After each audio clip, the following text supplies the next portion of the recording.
The story begins with the main character, Sang-hyun, at the age of 55 with a tired face, sitting slumped on the ground. What am I even doing at this age? Others are already planning their retirement. My life is a failure. Sang-hyun's voice was full of self-mockery. Right at this moment, outside the cave, three flying lizards crept up. They glared at the main character with ferocious eyes and began baring their fangs and claws. Seeing them rush in, Sang-hyun helplessly stood up, tightly gripped the sword in his hand and gave a bitter smile. Damn it, won't even give me a second to catch my breath. As soon as he finished speaking, the three flying lizards didn't give Sang-hyun a chance and immediately lunged straight into the cave. Their giant jaws easily smashed the tiny cave to pieces. But Sang-hyun wasn't scared of anyone. He channeled strength into his legs and shot forward like an arrow. Even while preparing to face these dangerous monsters, Sang-hyun still had time to reflect on his life. Why am I a failure? The players of my generation are known as sword gods, sword saints, or whatever. Meanwhile, I'm just seen as an old man with a sword or a forgetful swordsman. That's all the recognition I've got.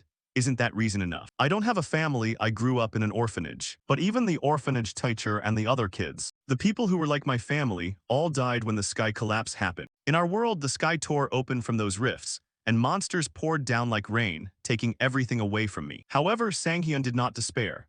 When facing the line between life and death, a miracle occurred. An Awakener wearing silver armor dashed over, using the sword in his hand to slash the monster holding Sang-hyun into countless pieces. After doing so, he slightly turned his head, his voice full of warmth. Hey kid, are you alright? That childhood image has been deeply engraved in the main character's mind to this very day. Sang-hyun was saved by that symbol, so he wanted to become just like them. I really gave it my all, but then why? No matter how many monsters I cut down, I couldn't get any stronger at all, and I couldn't avenge anything. The feeling of helplessness watching his teammates slowly fall still left a deep mark in the old man's mind. Back to reality, Sang-hyun had just finished taking down the three flying lizards that intended to treat him as a light snack. However, just as he said earlier, his body had already reached retirement age. After taking down those weak monsters, he was panting heavily, having to use his sword as a crutch against the ground to keep his body from collapsing. I'm dying, my body is really giving out, this is getting a bit rough, Sang-hyun said as his body trembled uncontrollably from exhaustion. But that still wasn't all. Those three flying lizards just now were merely the appetizer. At this moment, the ground suddenly shook with a beat from the footsteps of some monster. Hearing this, Sang-hyun quietly shifted his gaze forward. Right in front of him was a giant dragon, its entire body covered in shiny, fiery red armored scales. The moment it saw Sang-hyun, this dragon didn't want to waste much time. It immediately let out a loud roar, then opened its mouth, gathering firepower inside. Waves of intense heat began radiating out. As for Sang-hyun, looking at this scene, he could only let out an incredibly forced smile. A family, I don't have one. My life is such a failure to the point where I just can't stop regretting. Well, I'm truly screwed now, damn it, I want to regress. Sang-hyun lamented internally. Time quickly passed. The land in this area had been destroyed beyond recognition by the battle. Lying around were the corpses of countless different dragons, and the miraculous thing was, our main character Sang-hyun was still alive. His sword was pinned tightly into the head of some strange dragon. Along with that, a notification appeared. Congratulations on conquering the ancient dragon nest dungeon. Paying no mind to these notifications, the main character tilted his face up to the sky and let out a loud shout. Good lord, why do I still have to work this hard when I'm almost 60? A brief introduction to the main character. The main character's name is Shin Sang-hyun, 55 years old. The old man has been a swordsman for 30 years now, but his best achievement was only making it into the top 100 in his hometown. That means he's just a nobody, considering there are so many players in the world. Returning to Sang-hyun's perspective, after jumping off the giant dragon's body, the old man happened to spot a glowing skill book lying nearby. He couldn't help but be surprised. Oh, the reward this time is a skill book. I've eaten artifacts before. Can I eat this too? He wondered. However, before our main character could even do anything, a flash of light suddenly sparked right next to Sang-hyun, catching his attention. Following Sang-hyun's gaze, a spatial portal had appeared. And from inside this portal, a blonde young man wearing glasses and holding some sort of book in his hands jumped out. Following that, a notification was also sent to Sang-hyun. Constellation Late Blooming Model Student has entered. The kind-hearted Late Blooming Model Student blesses you for your hard work. In addition, he praises your perfect finishing blow. Seeing this person appear, Sang-hyun wasn't really surprised because the newcomer was his contracted constellation, Late Blooming Model Student. Haha, thank you, Sang-hyun replied, feeling very grateful to him for making a contract with him back when Sang-hyun was just a mediocre third-rate swordsman. Speaking of the benefits of linking with the constellation Late Blooming Model Student, when a player reaches level 850, all artifact and title stats are doubled. When a player reaches level 900, the stats are tripled. Because of this condition, Sanghyun still hadn't received any benefits from this constellation at all. Unaware of the thoughts in Sanghyun's mind, the blonde guy suddenly turned into a chibai form, flew closer to him, and advised him to quickly eat the skill book. Hearing this, the main character also gave a forced laugh. Haha, I was already planning to eat it. I'm about to eat it now. Saying that, he aimed his palm at the book and used his own skill, Devour Artifact. That's the only skill I got since I awakened. To understand my skill, I tried cooking and eating artifacts. I even tried frying them up but didn't notice any difference. By the time I finished my useless experiments, 30 years had already passed. When I tried using mana synchronization with a suitably ranked artifact, I realized that it activated the Devour Artifact skill. However, I figured this out way too late. Others had already gotten strong the moment they first awakened. Right in front of him, after being hit by the main character's skill, the book burst into a bright light. But just a few seconds later, it suddenly died out like a fire doused with water. That's it. Nothing else happened next. This left Sanghyun utterly speechless. Then the old man got frustrated and angrily threw the book forward. Shouldn't this have a tutorial or something? There's no way this is a skill book. Beside him, his constellation buddy was also flustered, scratching his head saying that there was very little information available about the skill and apologizing for not being of any help. He said there was plenty of time, so Sanghyun should try it again and start the mana synchronization one more time. To Sanghyun, the constellation's advice seemed to trigger his anger. He gritted his teeth, the corners of his eyes tearing up, and turned to question him. Plenty of time? Who said I have plenty of time? I'm almost 60 years old. If I had a kid at 30, they'd be almost 30 by now. And if I had a kid even earlier, I'd probably have grandkids already. You might not know this because you're a constellation, but humans die young. The constellation buddy's face started dripping with sweat. He apologized if he had said something wrong. Realizing he was getting unreasonably angry at his close friend, Sanghyun softened and shook his head. No, you didn't say anything wrong. It's just that my life is full of regrets. I can never forget that person's back. I tried my best to become someone like him. But now I'm completely exhausted. I'm too old. If only I were a little bit younger. Saying this, Sanghyun's voice trailed off. The constellation buddy grew deep in thought hearing those laments. Then the young constellation broke into a smile, as if he had made some kind of decision. Unaware, Sanghyun just scratched his head. Anyway, I'm planning to retire. Take note because I'm planning to cancel the contract with you. You should go find someone else to hang out with. Before he could even finish his sentence, the surrounding space suddenly began to change. The blonde constellation was using a type of magic that caused space to distort and slowly melt away. Right at that moment, Sanghyun received a system notification. Late-blooming model student is maximizing the essence you have come into contact with, initiating regression. Scene shift and outdoor interview. The handsome brown-haired reporter spoke up to ask, dungeons and gates. Those are the basic environments where awakeners, or in other words, where players work, isn't that right? The person across from him was a beautiful red-haired woman with her hair in a low bun. Han Hyunjeong, CEO of the Hyunjeong Corporation. Correct. You can think of dungeons as stepping stones for players. As for gates, they are alternate dimensions. In other words, they connect to uncharted territories, places that players must pioneer and explore. The reporter let out an impressed sound. Oh, so what are your thoughts on this year's dungeons? My hypothesis is blah blah, Hyunjeong replied. Back to Sanghyun. After watching the interview program on the TV, he had fully confirmed his current situation. As he wiped the short sword in his hand, he said with a bright smile, I really did regress. It's been a long time since I last watched this show. I've grasped the situation, but it's already been 4 days exactly. I've gone back 30 years. Right after the constellation used his skill, he had lost consciousness. When he woke up, he found himself in his apartment from 30 years ago, no longer in his 55-year-old body. Currently, he was in his 25-year-old body, along with all his memories from before the regression. No matter how I think about it, the reason I regressed is definitely thanks to the constellation's magic. There's no other explanation. However, I'm still a little confused. Oh well, that's fine. I should head out and get to work right. Saying that, Sanghyun tightly gripped the short sword in his hand. The weapon's information appeared: Venomoth's dagger, bronze artifact, one-handed weapon, dagger type.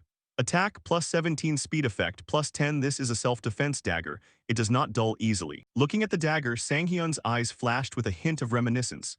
This is the bronze rank dagger I luckily acquired around this time. Its rank might be low, but I know its hidden skill. Without hesitation, Sanghyun immediately used Devour Artifact. The dagger burst into blinding light. Absorption rate determined. Absorption rate for bronze rank artifact, 10%. Previous artifact usage is applied based on past evaluation, resulting in the absorption rate increasing to 20%. Mana synchronization with Venomoth's dagger has begun. Entering the unconscious void, Sanghyun's consciousness was pulled into a pitch-black space. The unconscious void is the place I need to pass through to eat artifacts. I'm always nervous whenever I come here. I never know what kind of food will show up, Sanghyun said while breaking into an eagerly expectant smile. Right after that, a roast chicken radiating a soft light appeared in front of him. This is barbecue roast chicken with olive oil. It's such a relief that it's normal food. I was worried things like swamp centipedes would show up. If it's a dish like this, I can eat it easily. He tore off a drumstick and brought it to his mouth to enjoy. With every bite he swallowed, the system continuously notified him. Venomoth's dagger has begun being absorbed. You gain speed stat +2, you have acquired the skill Ghost Walk. Venomoth's dagger, which has been completely absorbed, will disappear forever. After finishing the meal, Sanghyun's consciousness was pushed out of the unconscious void. He rubbed his belly and let out a heavy breath. It's a shame it was destroyed. Well, I wasn't going to use it anyway. I've absorbed a useful skill just as planned, so I should get going. Time passed quickly. Scene shift. In the middle of a city street, a giant blue gate appeared. Surrounding it were countless awakeners. This was dungeon number 85, the gathering place for Yoon Dekyung's entire squad. A man dressed like a laborer came running breathlessly. Captain Yoon Dekyung. Yoon Dekyung stopped his pen and turned around. What brings the Porter team captain here? Ah yeah, one of my members got pulled out. He just joined 4 days ago. His name is Shin Sanghyun. Oh, don't worry, Shin Sanghyun has been transferred to the player squad. The man was shocked. What? He joined the player squad and not the Porter team. I was the one who approved it. Is there a problem? The old man in the blue shirt yelled. Of course there is. He just awakened. He hasn't even graduated from the player academy. You can't let him into your squad. The whole team will be unbalanced. Yoon Dekyung sighed, stepped closer, shoving his face forward imposingly and glaring.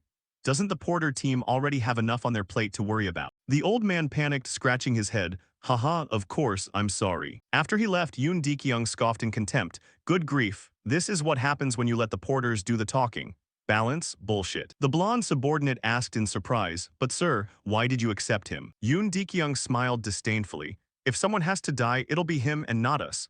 Once he's dead, those Porters will finally shut up. What can a level 1 idiot even do? The two were laughing when Sanghyun walked up. Hello. Starting today, I'll be working as a player. My name is Shin Sanghyun. Everyone around immediately looked at Sanghyun with unfriendly eyes, while the other awakeners had gazes full of slyness. Being stared at by so many eyes like that also made the main character's scalp tingle a bit. Even though I expected this, they aren't even bothering to hide their feelings, Sanghyun thought to himself. Returning to Yoon Dekyung's perspective, he very quickly hid his expression and said with a smile, Our rookie is finally here. Sanghyun, right? It's great to meet you. I thought you were going to be late on your first day working as a player. Saying that, he noticed the weapon Sanghyun was carrying and narrowed his eyes slightly. Oh, your weapon. Is that a longsword? On the opposite side, the main character gave a polite smile and explained. Yes, that's right. I learned from a lot of videos on YouTube. But the longsword is one of the hardest types of swords to use, Yoon Dekyung warned. Sanghyun clenched his fist, replying with a determined voice, I'll do my best to protect myself. Please trust me. The male lead's answer made the captain a little gleeful. He threw his arm around Sanghyun's shoulders and said excitedly, Haha, good spirit, very good. A man's gotta have some spirit, just like me right here. After saying that, he turned to instruct the others in the squad. Now let's start conquering the dungeon. Let's go. Hearing these words, the rest of the guys also excitedly threw their hands into the air and shouted loudly. Just like that, with Sanghyun now present, the whole group quickly double-checked their equipment and slowly advanced inside the gate. As for Yoon Dekyung, he stood to the side to make sure absolutely everyone went inside. Staring at Sanghyun's back, he still harbored a bit of disdain in his heart. He learned on YouTube, that's hilarious. Does he think dungeons are a joke? Did he become arrogant just because he awakened and became a player?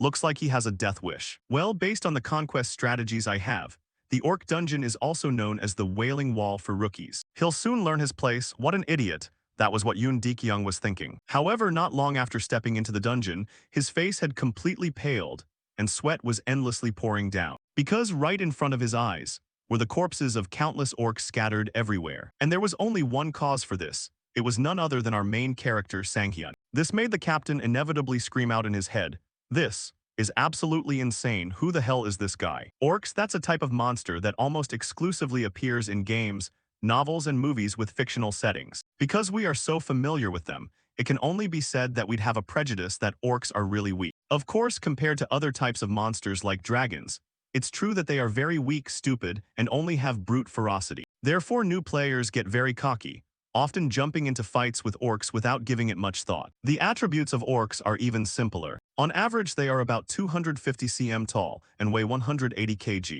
Their physical builds grant them an overwhelming difference in strength compared to humans, which is why orcs are also dubbed the Wailing Wall. Scene shift to inside the dungeon. The scenery looked like it was a corridor of some ancient fortress. While moving, a black-haired guy also turned back to remind the main character, "Hey Shin Sang-hyun, you won't get special treatment just because you're a rookie, so from now on, you're on your own."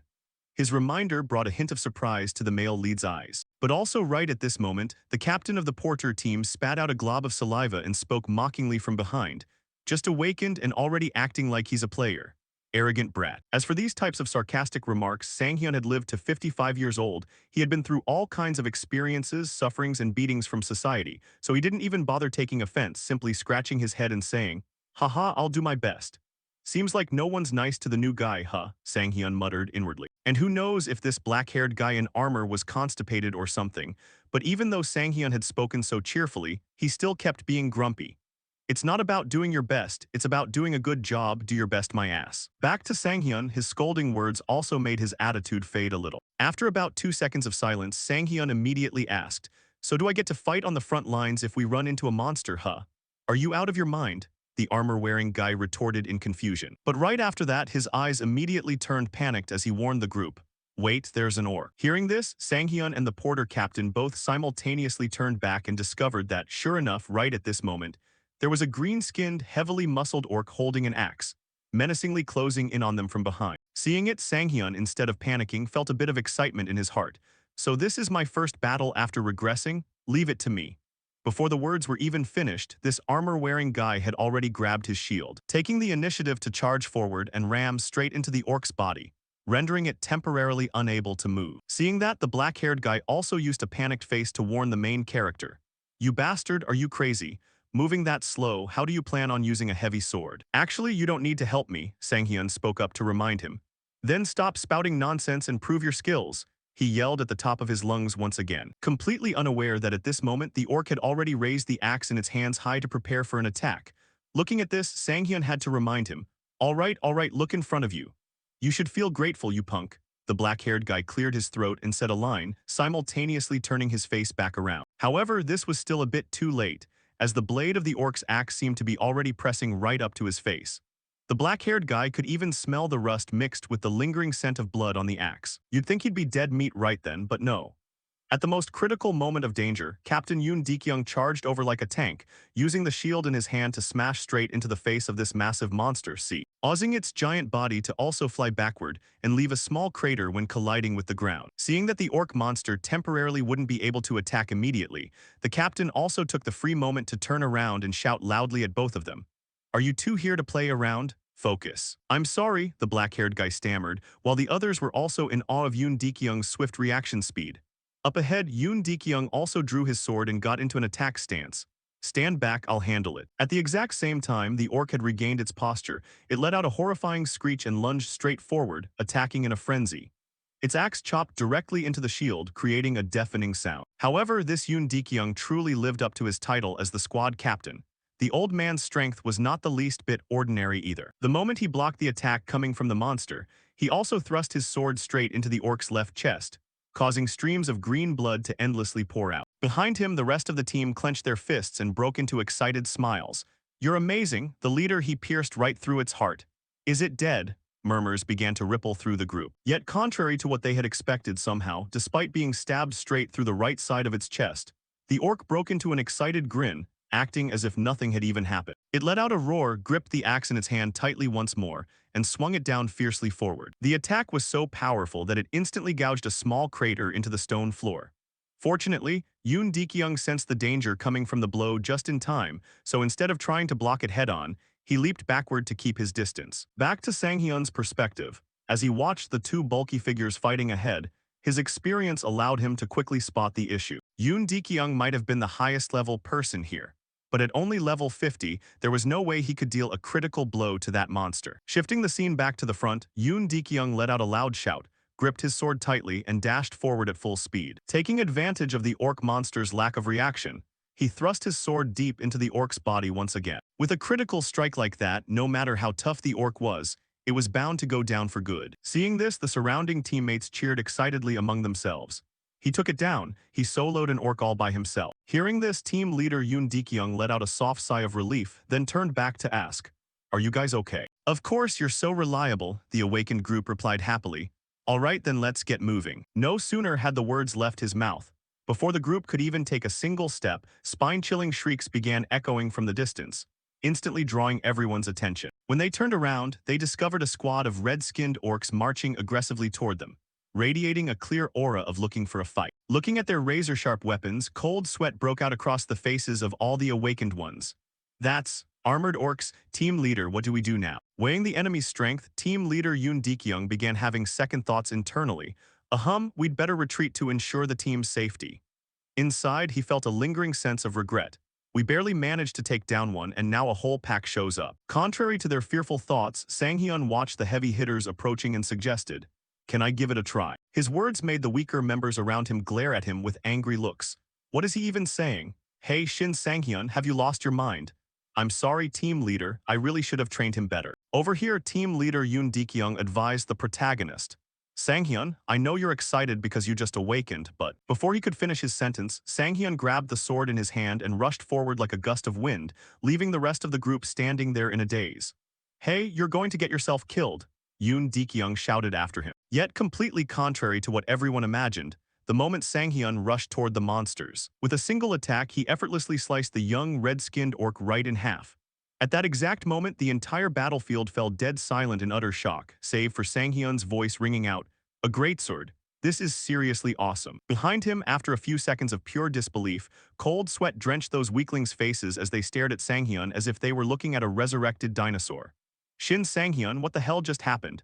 An elite orc cut in half. Even if he's using a greatsword, that's still way too hard to believe." Paying no mind to their words, Sanghyun hoisted the heavy greatsword over his shoulder and chuckled. "Is it because I'm still level 1? That slash wasn't quite as smooth as I wanted it to be." Across from him, seeing their comrade meet such an abrupt end, the remaining orcs clenched their teeth together so hard that bulging veins popped out all over their faces. Then, without anyone needing to say a word, they all let out a simultaneous roar and charged at Sanghyun like rabid dogs looking to tear someone apart. Seeing this, Sanghyun tightened his grip on his sword and spoke in a cold tone. "My level might be low, but I'm loaded with experience." Just like that, the two sides crossed paths, and with a single, effortless wave of his sword, Sanghyun easily cleaved the orcs in two. However, at the same time, an orc wearing a bone mask swung the sharp axe in its hand straight toward the protagonist. Seeing this, Sanghyun gracefully spun around, sidestepping to dodge the attack. Right after, he swung his sword from bottom to top, cutting clean across the ferocious orc's arm and face, taking it out before it could even gasp. "Do you have any idea how many monsters like you I killed back when I was young?" Sanghyun smirked. Meanwhile, the awakened ones in the back could barely believe their own eyes. "Is that really Shin Sanghyun? He might actually wipe them all out, I'm not even kidding," someone muttered. Back to Sanghyun, he was now standing face to face with the leader of this orc group. "Now it's just you, armored orc." Speaking as he stared down the opponent, this was a massive orc, completely different from the rest. Aside from its colossal size, it was also heavily equipped. On the other side, seeing all his underlings taken down, the orc leader let out a gaping roar while swinging its club straight at Sanghyun. Seeing this, the male lead quickly jumped to the side to dodge, leaving a massive chunk of the nearby wall smashed to pieces. Ignoring that, Sanghyun executed a mid-air spin, slashing his sword straight across the boss orc's neck. However, the wound he had just inflicted was still too shallow to take down this monster. Seeing this, the number 5 team leader anxiously warned, "Its skin is too thick, the attack didn't work, we're screwed." No sooner had the words left his mouth than the orc leader seized the chance just as Sanghyun landed, pulling its arm back and aiming its giant club straight at Sanghyun's small frame. Yet Sanghyun showed not a shred of worry. "Don't panic." He said it casually while activating his skill Demon Smash. System notification, hidden skill activated. Abnormal status block, cooldown 15 seconds, skill level 1 effect. When attacking a target, human or monster, the target is placed under crowd control for 2 seconds. Success rate and blocking duration depend on the target's skill resistance level. At that instant, caught in the skill's effect, the entire body of the orc leader froze stiff. Its weapon couldn't advance another inch, and its whole body trembled uncontrollably as it tried to break free from the restraint. Seeing this, Sanghyun smiled until his eyes crinkled. That's right, just stay right where you are. Across from him, the orc leader let out a panicked yelp. But the very next second, Sanghyun's sharp blade swept across its neck, officially evicting the monster's head from its shoulders. Its gigantic body collapsed heavily onto the ground, while its skull flew straight down and landed right at the feet of Yoon Dekyung, who had been watching not far away. Looking at the bloody scene before them, everyone felt an overwhelming sense of absurdity. What the hell am I looking at right now? Didn't he just awaken 3 days ago? And that obstacle skill he just used, isn't that an advanced skill? I thought even famous players could only block an attack for 1.5 seconds at most. And he wields a greatsword with such proficiency too. Should I ask him what YouTube videos he watches? Murmurs of awe began to rise. Meanwhile, team leader Yoon Dekyung was still tangled in a mess of his own thoughts. Seeing Sanghyun display such shockingly high prowess, he couldn't help muttering, did he really just use a high-tier skill? And against an armored orc no less. How many days has it even been since he awakened? Where on earth did he get a skill like that? The more he thought about it, the more curious Yoon Dekyung became. System notification, congratulations, you have leveled up, you have met the requirements to receive a title. You have received the title, Daring Puppy, title rank, F effect, evasion +5. Seeing the unexpected reward from the system, Sanghyun felt both surprised and delighted inside. I don't care much about the level up, but I didn't expect a title and effect too. Awesome. The system continued with another notification. You have unspent stat points, please choose a stat to enhance. Available points, 1. Simultaneously, the system screen shifted to his attribute interface. Seeing this, Sanghyun reached his hand forward to allocate the points. I've already decided which stat to boost. In my past life, I realized this lesson way too late. Luck directly affects skill accuracy and item drop rates. Right now, I really need it. Without a single second of hesitation, he poured his newly acquired free attribute points straight into luck. Then, before he even had a chance to study it further, team leader Yoon Dekyung walked over from behind and started questioning him. Are you really Shin Sanghyun? That skill you just used was obstacle, right? Where did you even get a skill like that? For Sanghyun, this question left him feeling slightly flustered. I just regressed and I used my skills for a good cause. Even so, I can't just blurt that out. Thinking about it, he quickly made up an excuse. I just had it right when I awakened. Naturally, Yoon Dekyung wasn't going to buy Sanghyun's answer. He pointed right at Sanghyun's face and challenged him. Does that sound even remotely reasonable to you? Stop trying to brush it off. Are you sure? Did you just get lucky and pull a diamond tier artifact out of nowhere? Or something even higher tier? He glanced over at the greatsword in the protagonist's hand as he spoke. He probably assumed all that overwhelming strength came entirely from the weapon. Seeing the skepticism in his eyes, Sanghyun held out his sword for him to inspect directly. Do you want to check it yourself? Over here, team leader Yoon Dekyung was slightly taken aback by how casually Sanghyun handed over his weapon, but he took it anyway to check. Sure, if you say so. He stared intently at the sword, and within moments, all relevant information displayed clearly before Yoon Dekyung's eyes. Slaughter Greatsword, two-handed weapon type. Greatsword attack power, 50 effects. None description, a standard greatsword with a simple design possessing no special abilities. Seeing what the system displayed, Yoon Dekyung immediately screamed like his house was on fire. What the hell? Is this seriously just a normal greatsword? Then that skill really was yours. At that, he pressed his lips into a tight line. Veins began bulging on his forehead as he cursed inwardly, damn it. I've been raiding dungeons for 2 whole years, yet my skills don't even match up to a level 50 newcomer. At this rate, how am I supposed to split today's rewards? Before Yoon Dekyung could dwell on it further, one of the team members shouted at the top of his lungs. Team leader, the sub-boss has appeared. Hearing this, the rest of the group turned their eyes to Yoon Dekyung. His face darkened slightly before he instructed everyone. Yeah, let's go. After that, he turned to Sanghyun and said, thanks to you, we easily cleared out the small fry, but don't wander off and get yourself killed. Fancy tricks like yours won't do you any good against the demon orc we're about to face. Back to Sanghyun, Yoon Dekyung's attitude left him slightly puzzled. But then, as if remembering something, a smile spread across his face. I almost forgot why I came back to this team right after regression. This team splits loot based on contribution. Then Sanghyun called out to him, hey team leader, if I kill the demon orc all by myself, can I take the artifact as my reward? Sanghyun asked with a bright smile. The red crystal, it was an artifact that could only be obtained by defeating the demon orc. Even so, even if you beat the demon orc, it was known to be notoriously difficult to harvest.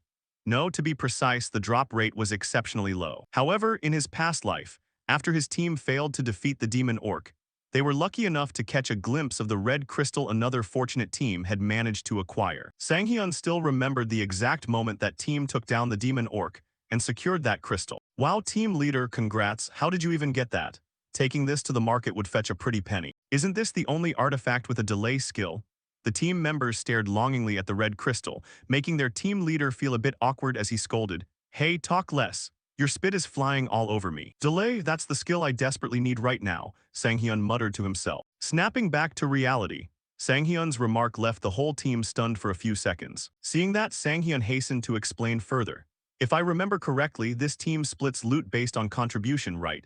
If I take down the monster by myself, there shouldn't be any problem, right?" Hearing this, team leader Yoon Dekyung stood silently in front without saying a word. This made sweat bead on Sanghyun's forehead with anxiety. Securing the delay skill right now was crucial for future events. However, most people would think poorly of a rookie player acting this arrogant. No one would take him seriously. At that moment, right in front of Sanghyun, two of the weaker team members, completely unaware of their own strength, Chinese letter ED at him like debt collectors. "Hey, are you out of your mind? Who do you think you are? You think taking down a few orcs makes you hot stuff? You dare talk about splitting equipment?" Before they could bark another word, team leader Yoon Dekyung maintained his composure and stopped them. Hey, calm down, suit yourself. But that's only if we fail to defeat the boss. Only then will you be allowed to step into the dungeon alone and kill it yourself. Got it? Team leader Yoon Dekyung said with a warning glare. Still, just getting him to agree to split loot based on contribution was enough to make Sanghyun happy. "This is easier than I thought." Thinking that, he asked again for confirmation. "So that means I'll be sitting out this fight, right?" "Whatever you want." With that, the team leader turned on his heel and strode forward. Deep down, he thoroughly despised the attitude Sanghyun was showing him. Who the hell does this bastard think he is? He acts like he's hot shit just because he has one overpowered skill. I'm going to clear this dungeon and shut him right up. I'll show him just how important experience is on the battlefield. With those thoughts in mind, team leader Yoon Dekyung reached out and shoved open the massive doors ahead. Inside the dim room, a massive orc holding a giant axe had been waiting for the group all along. Along with it, the system chimed in with a notification for Yoon Dekyung's team. "You have entered the mid-boss room." Inside the room, the boss demon orc looked entirely different from the rest. It possessed a gigantic, muscle-bound body, purple skin, goat horns sprouting from its head, and a red crystal embedded right in the center of its chest. Its entire body was wrapped in heavy chains. This was the mid-boss, the bloodthirsty demon orc. Looking at its ferocious appearance, Yoon Dekyung's expression grew more serious than ever. He tightened his grip on his sword and spoke sternly, "Everyone prepare for battle, surround it and attack its blind spot." Saying this, although the boss monster looked extremely tough, Yoon Dekyung wasn't overly worried. He had caught wind of some information about this monster from somewhere. "It looks fierce, but I heard it's actually pretty easy to beat. Based on what I heard, fighting it alone. Too bad you won't get the chance to do that," Shin Sanghyun. Imagining the look of utter shock on Sanghyun's face when he watched the boss get taken down, Yoon Dekyung smiled happily. But fantasies were just fantasies. Quickly returning to reality, Yoon Dekyung shouted at the top of his lungs, "I'll open the way." With those words, the group treated Yoon Dekyung as their vanguard and collectively rushed toward the bloodthirsty demon orc. Time flew by quickly. All of Yoon Dekyung's thoughts of victory completely shattered. At this moment, he had just regained consciousness from a daze and asked blankly, "What just happened?" Beside him, Sanghyun stood leaning against the wall. Seeing him wake up, he just clicked his tongue and shook his head. "I was briefly worried when I saw them run. But who would have thought they'd charge right into it like that? This is exactly why we failed back then." Over here, the team members rushed over to help their leader up and anxiously asked for directions. "What should we do now? If this keeps up, we're all goners." Hearing this, Yoon Dekyung didn't answer immediately. His gaze remained fixed on the orc ahead with a puzzled look. Setting aside the demon boss, even the previous orcs, why were they suddenly so strong? Damn it, I shouldn't have trusted market gossip. Thinking of the terrifying might of the boss monster, though unwilling, Yoon Dekyung had to give the order. "Alright, we don't need to beat this boss today, fall back for now." Saying that, he noticed Sanghyun still standing off to the side, casually crossing his arms with a smile. This startled Yoon Dekyung, as he realized Sanghyun apparently still wanted to challenge this boss monster. Unlike his calm demeanor, the foul-mouthed blonde was still gritting his teeth, looking at Sanghyun as if he owed him money. "Seriously, what is wrong with you?" Before he could say another word, the team leader raised a hand to stop him. "Alright, everyone retreat. Since it has terrible peripheral vision, we'll slip past its flanks." Hearing this, the remaining members let out a heavy sigh of relief. "Thank God," someone breathed out. Turning back to team leader Yoon Dekyung, his face smeared with blood, he looked at Sanghyun and warned, "As for you, Shin Sanghyun, I warned you, if you die, don't blame me." In response, the protagonist just let out a light chuckle, drew the sword from his back and asserted, "Don't worry, I'm not dying today." Across from him, as if sensing the murderous intent radiating from Sanghyun, the demon boss gripped its giant axe tightly. It charged toward the protagonist like a tank with an immensely aggressive aura. Seeing this, Sang-hyun took a deep breath to steady himself, his hand instinctively tightening around his sword as he thought, if I compare stats alone with this demon orc, I'll never win. But with all the experience I have, that won't be a problem. Thinking that, Sang-hyun swung his sword toward his right side, instantly deflecting the giant axe away. A sharp clang of clashing metal echoed through the room. As for the demon orc, it let out a startled growl. Meanwhile, the awakened ones who had been planning to retreat heard the sound and turned back in confusion. Did I just hear a metal clank? Can he actually swat that axe away? Back to Sang-hyun, he shook his aching wrist with a slight complaint. Man, my arms are numb. Guess I can only parry your attacks, huh? Saying that, he stared fixedly at the red crystal in the center of the boss monster's chest, breaking into a smile as if he had just found his motivation. It's been a while, red crystal. The reason Sang-hyun was obsessed with the red crystal was the special synergy effect between the delay skill and his title skill, Demon Smash. It was hard to find a way to improve the current 2-second stun of Demon Smash, even though it was already pretty good. However, with his signature skill, Artifact Devourer, he could combine the effects of different skills. It sparked an idea. What if there's a skill that lets me stack the stun effect of Demon Smash? That would be the ideal skill combo for me. An infinite stun. If I can get the delay skill, it's more than possible. Just imagining the sight of him beating monsters continuously while they couldn't retaliate at all pushed the protagonist's excitement to its absolute peak.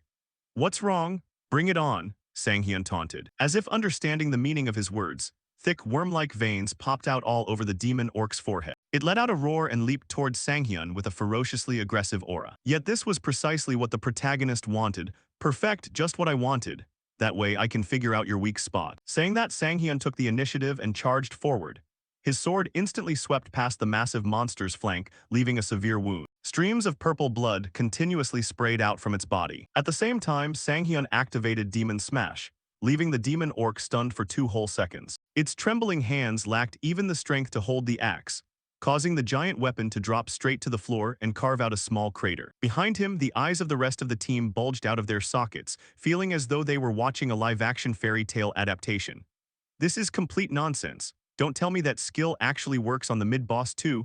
That's too overpowered, Yoon Dekyung muttered under his breath. Back to the protagonist's perspective, he chuckled and said, I know regular orcs are simple, but you're a demon orc, aren't you? Before he could finish, Sang-hyun's voice cut off abruptly when somehow the demon orc broke out of the stun state and kicked straight toward him. Fortunately, he reacted just in time, using his heavy greatsword as a shield to block the blow. Even so, the sheer impact of the kick blasted Sang-hyun backward, his sword's tip leaving a long gouge across the stone floor. I forgot about that self-regeneration capability, Sang-hyun muttered with a frown. Following his gaze, the deep wound he had left on the demon orc's flank was now radiating a green glow and healing at an unimaginable speed. Thanks to this self-regeneration ability, it shook off the stun effect much earlier than usual. With that healing effect of its, this fight is getting even more troublesome. It takes me 15 seconds to stun it again. That's exactly why I need delay. If I can't stun it, I'll just have to beat it down the hard way. Across from him, the demon orc gripped its axe tightly, furious at being wounded by Sang-hyun and eager to crush him instantly. Yet once again, its powerful downward swing was effortlessly redirected into the stone floor by Sang-hyun's sword. Pretty simple, huh? Sang-hyun chuckled. Just like that, the two of them traded continuous blows, shockwaves blasting outward with every slash. Meanwhile, the blonde awakened one wasn't paying much attention to the fight, turning instead to his team leader with a warning. Commander, we really have to go. Even that bastard's skill is useless. Responding to that statement was Yoon Dekyung's voice of pure bewilderment.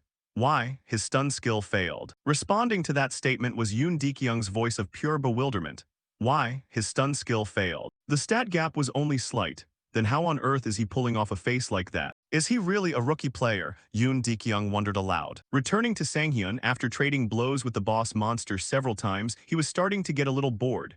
Let's wrap this up. I've been through things like this in the past. If I'm too weak, I just need to pour everything into a single point. Forget trying to hack away at the enemy. Instead, use their own strength to pierce straight through. With that, Sang-hyun gripped his sword tightly, waiting for the demon orc to charge forward on its own. He widened his eyes, closely tracking every movement of the colossal monster. In a flash, Sang-hyun took the initiative, thrusting his sword forward with all his might. The momentum of the thrust, combined with the demon orc charging at terrifying speed, allowed the blade to easily pierce straight through its heart. In the end, the demon orc could only cough up a mouthful of blood and bite the dust. Simultaneously, the system confirmed the victory with a notification. Congratulations on defeating the mid-boss, the demon orc. You have leveled up. You have received the E-rank title Fierce Demon Hunter. Fierce Demon Hunter, E-rank title description. When facing mid-bosses or higher, your healing efficacy increases by 5 times. Reading the effects of this title, Sanghyun couldn't keep his mouth shut from grinning. 2 titles already. Is this the perk of being a solo player? Saying that, his gaze was drawn toward team leader Yoon Dekyung, who was slowly walking over. His eyes were wide, as if he still couldn't believe that the boss who had handed his entire team a humiliating defeat had been taken down so easily by Sanghyun. Seeing their stunned expressions, Sanghyun offered a wry smile. To avoid this kind of hassle, there's only one way. With that thought, he switched on his amateur acting mode and shouted, "Oh, I almost died there. What would I have done without the commander dealing damage?" Behind him, the blonde guy, clueless about what actually happened, stared at the team leader with looks of utter adoration. "I knew it. Exactly when did you manage to deal damage to that thing?" As for Yoon Dekyung, he naturally knew whether or not he had dealt any damage to the boss. He turned an inscrutable gaze towards Sanghyun. Over here, Sanghyun muttered inwardly to himself. "You're not that stupid, right? I'll give you a chance to save face." Returning to Yoon Dekyung, he glanced at the red crystal on the ground and quickly grasped Sanghyun's intention. "Keep your promise, is that what he means?" Thinking to himself, he murmured in a voice only he could hear, "I lost completely." With that, Yoon Dekyung regained his composure and turned to instruct the rest. "Attention everyone, we've cleared the mid-boss. Now get ready for the final boss." "Understood," the group chorused in unison. Next, the group filed up the stairs leading to the upper floor. As they walked, a few members couldn't help mocking Sanghyun. "Wow, I knew it. There's no way that kid could take down a thing like that by himself, right?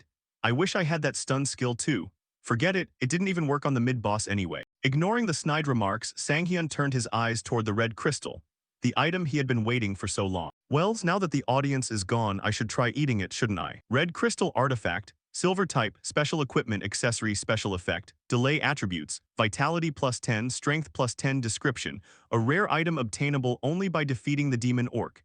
An item condensing resilient power and endurance. Following that, Sanghyun's consciousness drifted into an empty space. Appearing before him this time was a dish, spicy cold noodles with aspic prepared by the super chef.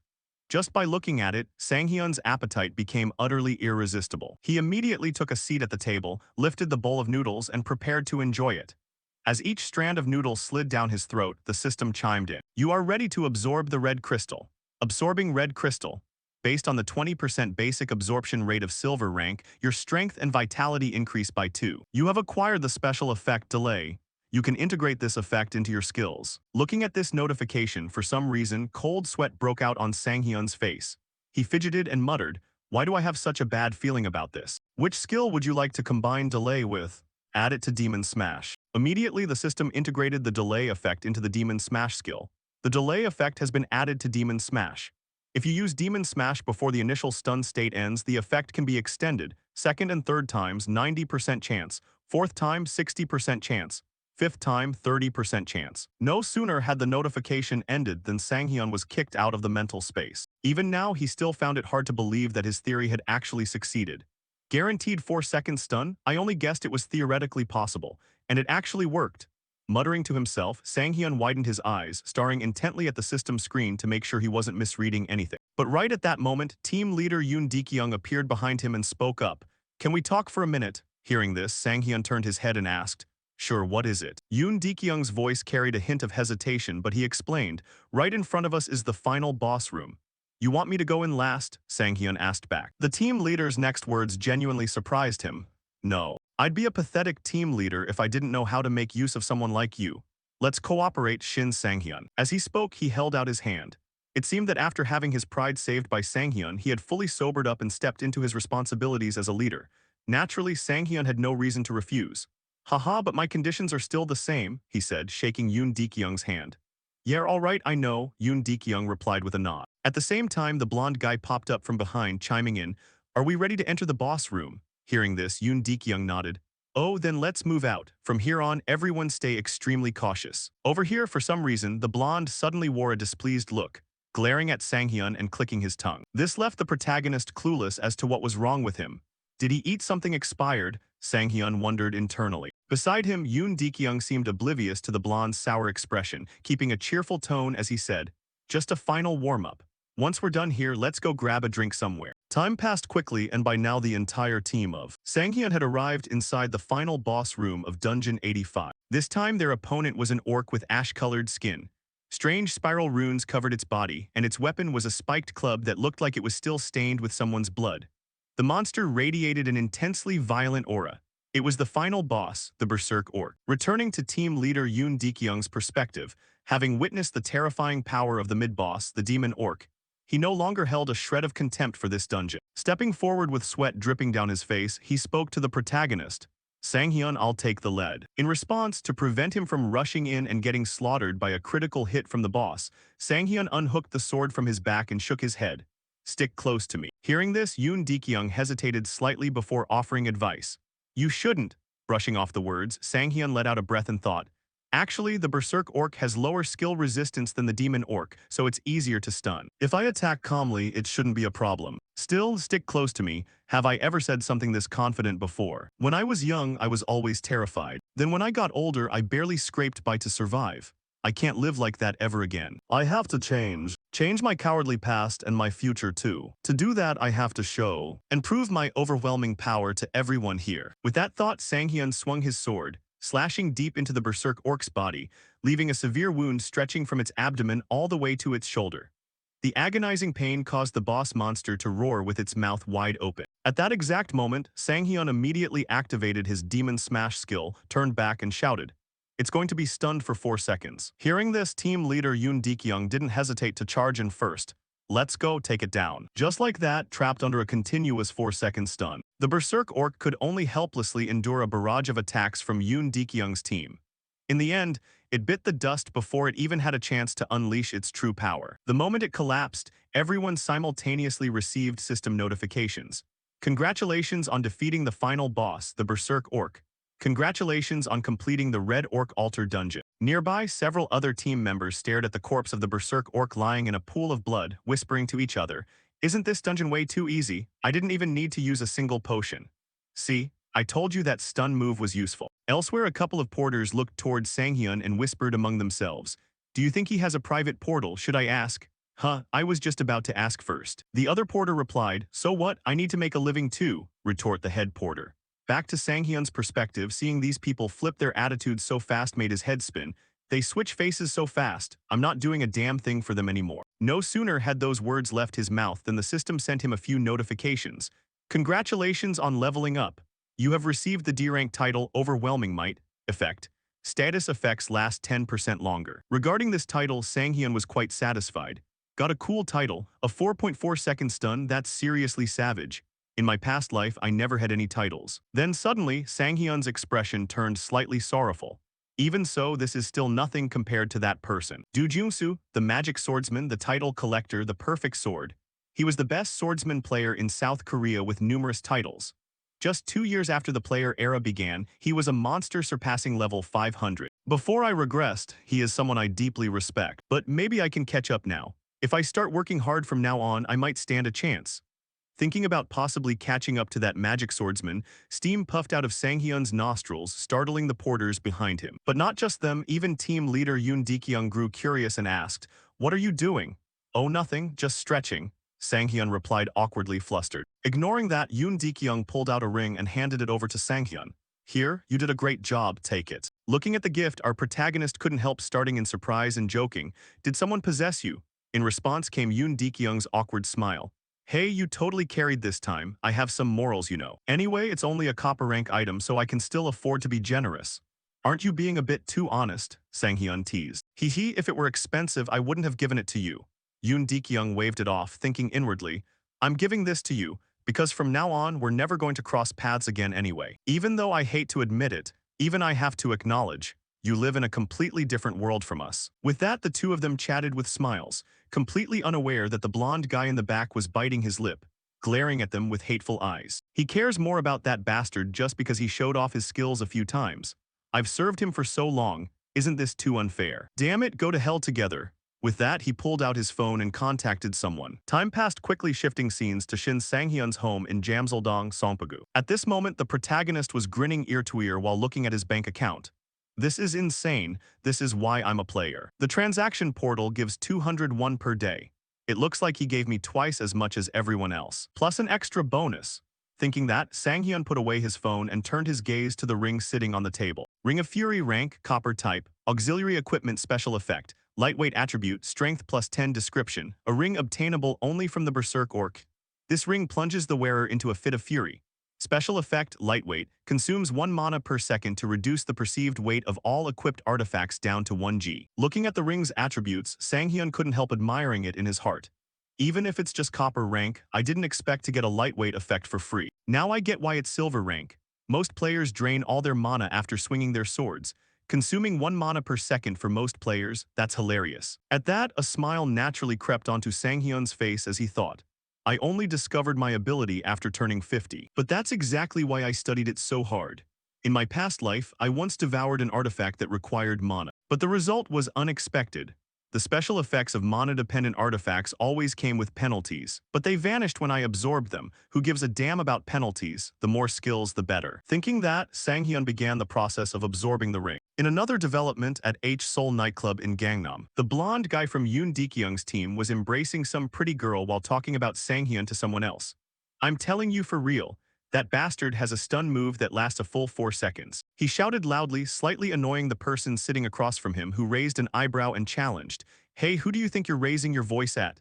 No, I'm sorry. The blonde quickly bowed his head. Next, the thug in front raised an eyebrow and asked, So what, you want me to get revenge for you? The betrayal puppy quickly explained, No, he's definitely cheating, he even used some kind of stun items. Before he could finish, the thug irritably snapped, What the hell do you want me to do, you retard? I'm talking about business here. And Yoon Dekyung really likes him. So you do want revenge after all, the thug smirked. Elsewhere, a blonde girl whispered into the ear of a one-eyed man sitting next to her. Aren't you close with that guy? He looks like a total loser, haha. Tilda hearing this, to show off in front of the beauty, the one-eyed man called out, Hey. The blonde turned around, but right at that moment, his left ear was suddenly sliced off, causing him to shriek in agony as he clutched his bleeding hand. Blood poured profusely. Paying no mind to his pain, the one-eyed man smiled with amusement. What do you take us for? You think we're your personal servants? With that, he tossed the glass of liquor in his hand straight onto the blonde's bleeding wound, and said coldly, Then you should pay the price. I'll listen in proportion to the value of your ear. Speak. Where is that bastard? Time passed quickly. Returning to Sanghyun's location, he had no idea that the blonde and the gang of thugs were targeting him. Thus, he was still leisurely strolling around. Sitting down beside the stairs, Sanghyun let out a tired sigh. Remembering the taste of the previous dish, just thinking about it made the protagonist's stomach churn as if he wanted to throw up immediately.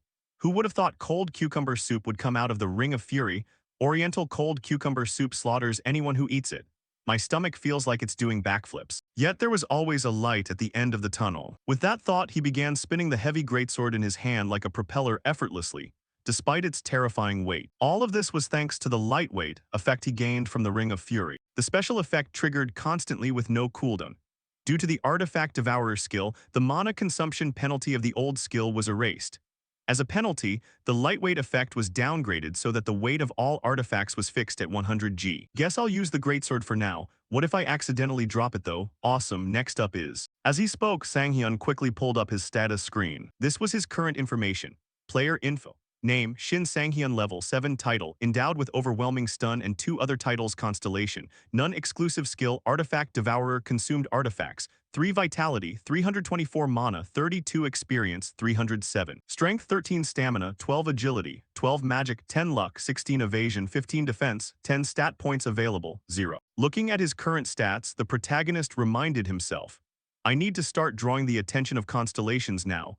Since a player only gets 1 constellation, I have to think carefully. If possible, I want someone with the best compatibility with my highest stat, which is luck. Anyway, I'm currently lacking the stats to spark interest from constellations, so I guess I'll just have to train. Saying that, Sanghyun slowly stood up, casting his gaze toward the rows of preset training dummies to prepare for a session. 3 days later, at this moment, Sanghyun had taken a car to an unfamiliar remote location. The moment he stepped out of the vehicle, his face was pale, looking like he was about to kick the bucket at any second.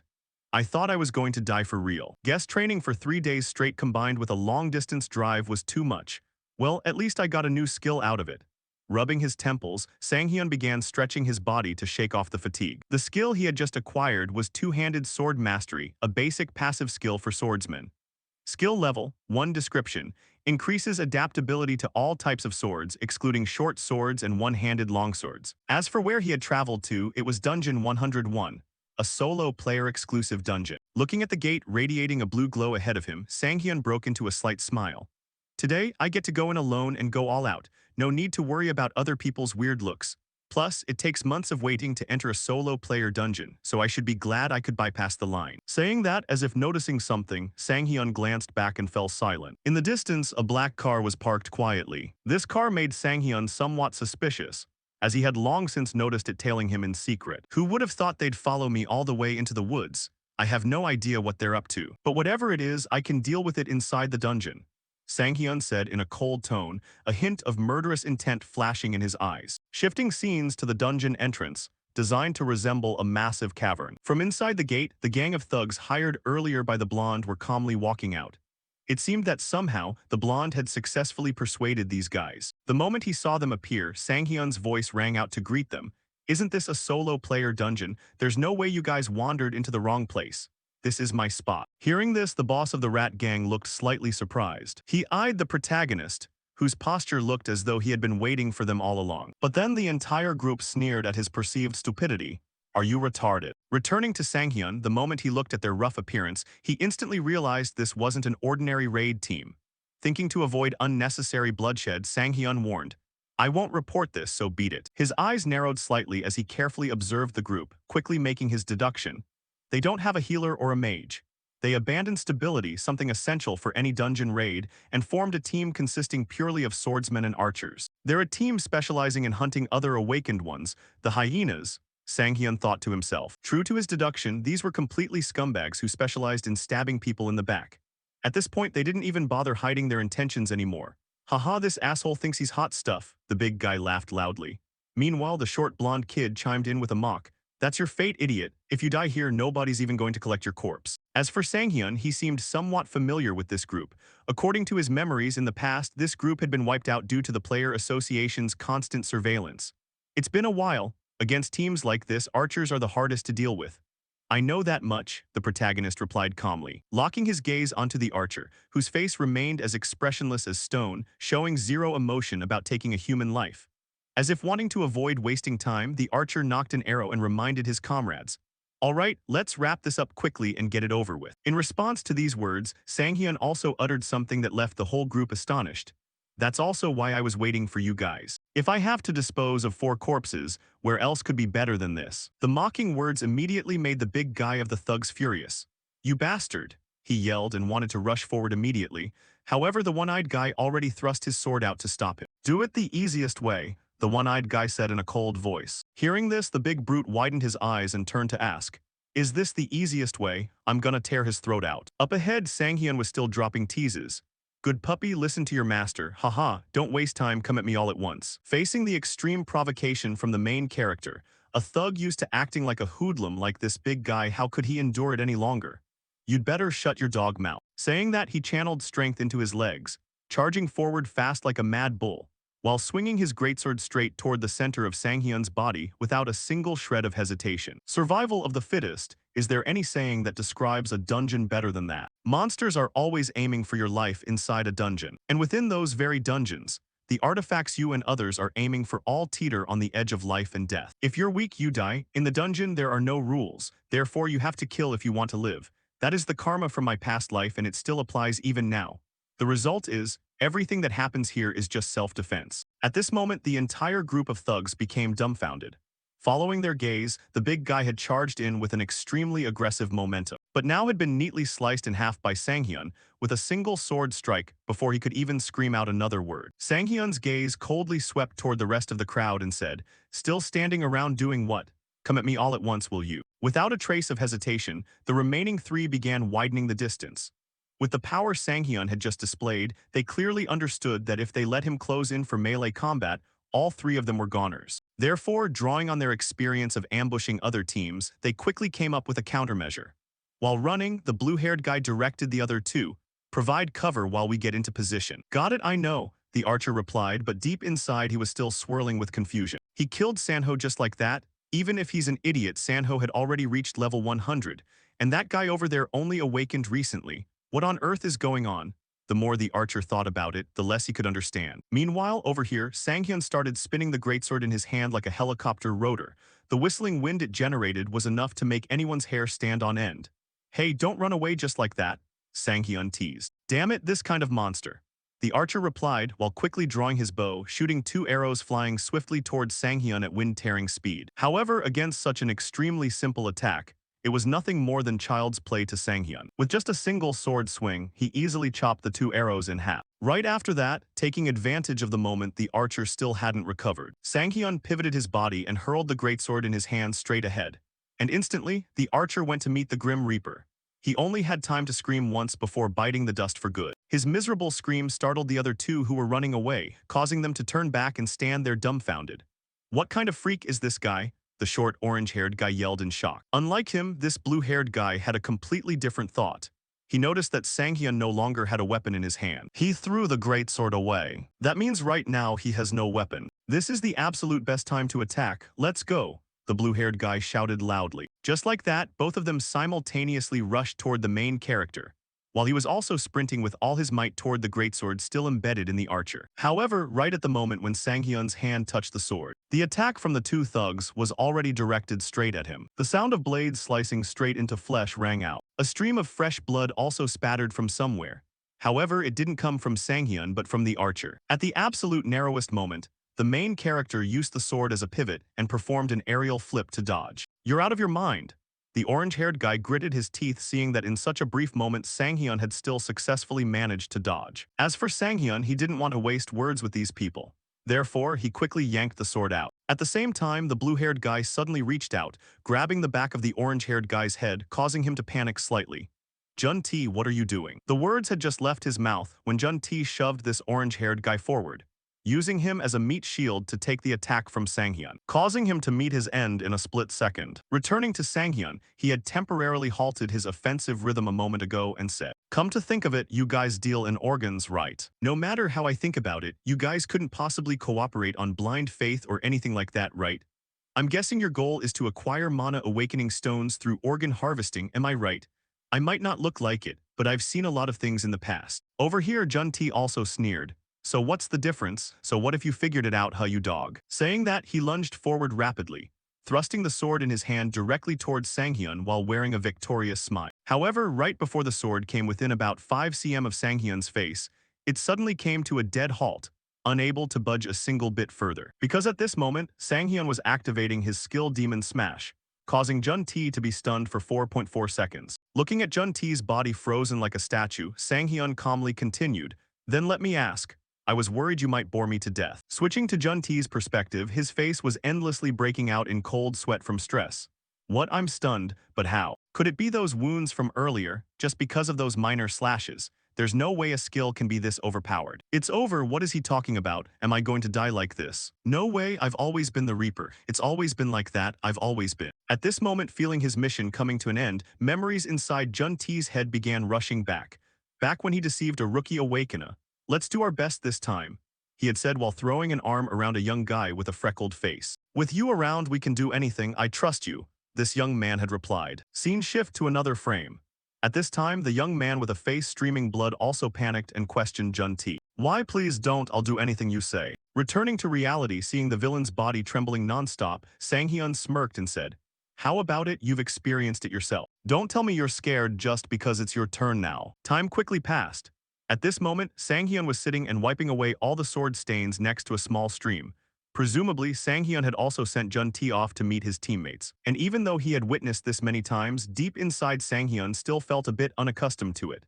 "Hugh, I shouldn't get used to these kinds of situations. I haven't regressed for long either. Looks like I won't have a chance to contract with a constellation. But wait, that was just self-defense. Whatever, so I guess these belong to me now, right?" Saying that, Sanghyun turned to look at the pile of weapons scattered randomly to the side. The system notification popped up. "You have obtained 8 artifacts from this dungeon." Time quickly passed. At this moment, Sanghyun was putting his outer jacket back on. During the fight earlier, he had taken it off to avoid getting blood on it. At the same time, he also checked his personal status. Currently, he had leveled up to 10, and his total consumed artifacts reached 11. Vitality was 400, energy 50, experience 12. Looking at his status lines, Sanghyun's face also held a complex expression. "I wish I could have avoided that situation, but based on the results, it was worth it.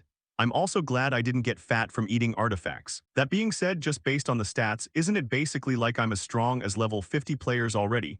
How long has it been since I came back? My growth is truly insane. Plus, Saying that, Sang-hyun reached his hand into his pocket and pulled out a ring. This was the recovery ring, a silver artifact support equipment. Equipment type, ring, special effect, recovery. Active effect, consumes 10 mana to instantly clear any abnormal status. If used within the next minute, the mana consumption doubles. Looking at this ring, Sang-hyun couldn't help but feel a bit surprised. The guy who charged at me right from the start, who would have thought he'd have an artifact that dispels abnormal statuses? Wait, that means if I blindly trusted the stun, I would have been toast. I guess I'll have to be more careful next time. Now I'll start mana synchronization with the recovery ring. Just like that, Sang-hyun began the process of eating this ring. Scene shift to deep inside dungeon number 101, internal access route. Deep within the dungeon room, it looked like a mining tunnel being exploited by a bunch of goblins. Several goblins even carried small sacks on their backs, seemingly to hold minerals. However, having not walked more than a few steps, a monster in the group noticed something and turned its head backward. Following their gaze at this moment, Sang-hyun was also standing there. He tightly gripped the sword in his hand, and the most surprising thing was that Sang-hyun actually used a black cloth to blindfold his eyes. Not to mention them, even Sang-hyun himself felt his action was pretty insane. However, he had no other choice. The requirement to achieve the Lucky Day title is like this. This is crazy. It requires a player to kill 500 monsters while blindfolded. On the opposite side, seeing Sang-hyun acting so weirdly, the goblins paused for a beat. They didn't proactively rush in to attack. "Sai, when are these monsters gonna attack?" The male lead muttered a complaint. After confirming that Sang-hyun couldn't see anything, the goblins let out several amused chuckles. Saliva endlessly poured out from their mouths. Returning to Sang-hyun's perspective, at this point he began sensing something and lifted his chin slightly. "I can sense them. I have to feel the air currents and listen very carefully to everything. Focus, I have to maintain this state of focus." Inside the main character's mental world, he looked like he was standing on a flat, calm body of water. Then from behind, a multitude of sounds along with ripples began rapidly approaching him. "I can do this," Sang-hyun reminded himself. At the same time, a goblin let out a loud shout. It gripped the axe in its hand and smashed it straight towards Sang-hyun. However, it didn't know that its action had already been detected by the male lead's sensory ability beforehand. Without a single second of hesitation, he swung his sword forward in a semicircle at wind-tearing speed, instantly cleaving 4 goblins in half all at once. A rain of blood appeared. The surrounding space was filled with the pungent smell of fresh blood. However, Sang-hyun somehow felt excited by this. "The feeling is actually pretty good." He let out a chuckle. Then from afar, a streak of light suddenly rushed over at lightning speed, heading straight for Sang-hyun's head. The moment it entered his perceptual range, Sang-hyun flicked his arm and easily grabbed hold of this arrow, then immediately snapped it in two. This caused the archer goblin in the distance to also break out in cold sweat and let out an incomprehensible sound. Returning to Sang-hyun's perspective, his sensory abilities were currently starting to expand in all 4 directions, helping him discover that countless pairs of eyes were staring at him from within the darkness. Yet, he still didn't feel a shred of fear. "Just a moment ago, I was in a terrible plight, but thanks to it, I got to reminisce about the past. I guess that's why my senses got sharpened, huh? But anyway, bring it on, you bastards," he provoked. And to these words of his, how could those green-skinned monsters hold back? With overwhelming numbers, the whole mob rushed forward like moths to a flame.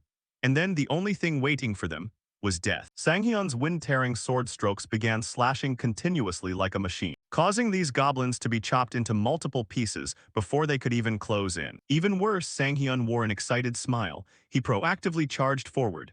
Everything in his path was slaughtered mercilessly by his sword. There was only a single goblin in the back that hadn't rushed up yet and could witness the entire event. However, seeing its comrades die without even having time to gasp, its face clearly revealed utter panic.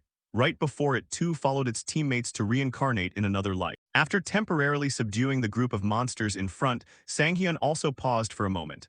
The tip of his sword was still radiating heat from the monster's blood. The surrounding scenery was truly more terrifying than a slaughterhouse. All the sacrifice of these monsters had turned into nourishment to make Sang-hyun grow stronger. A system notification popped up congratulating him. "You have leveled up. You have obtained the D-rank Lucky Day title." Hearing this notification, Sang-hyun instantly yanked the blindfold off his face since he no longer needed it. "Doesn't feel like I did much." Sang-hyun shrugged and took the opportunity to check out the title he had just acquired.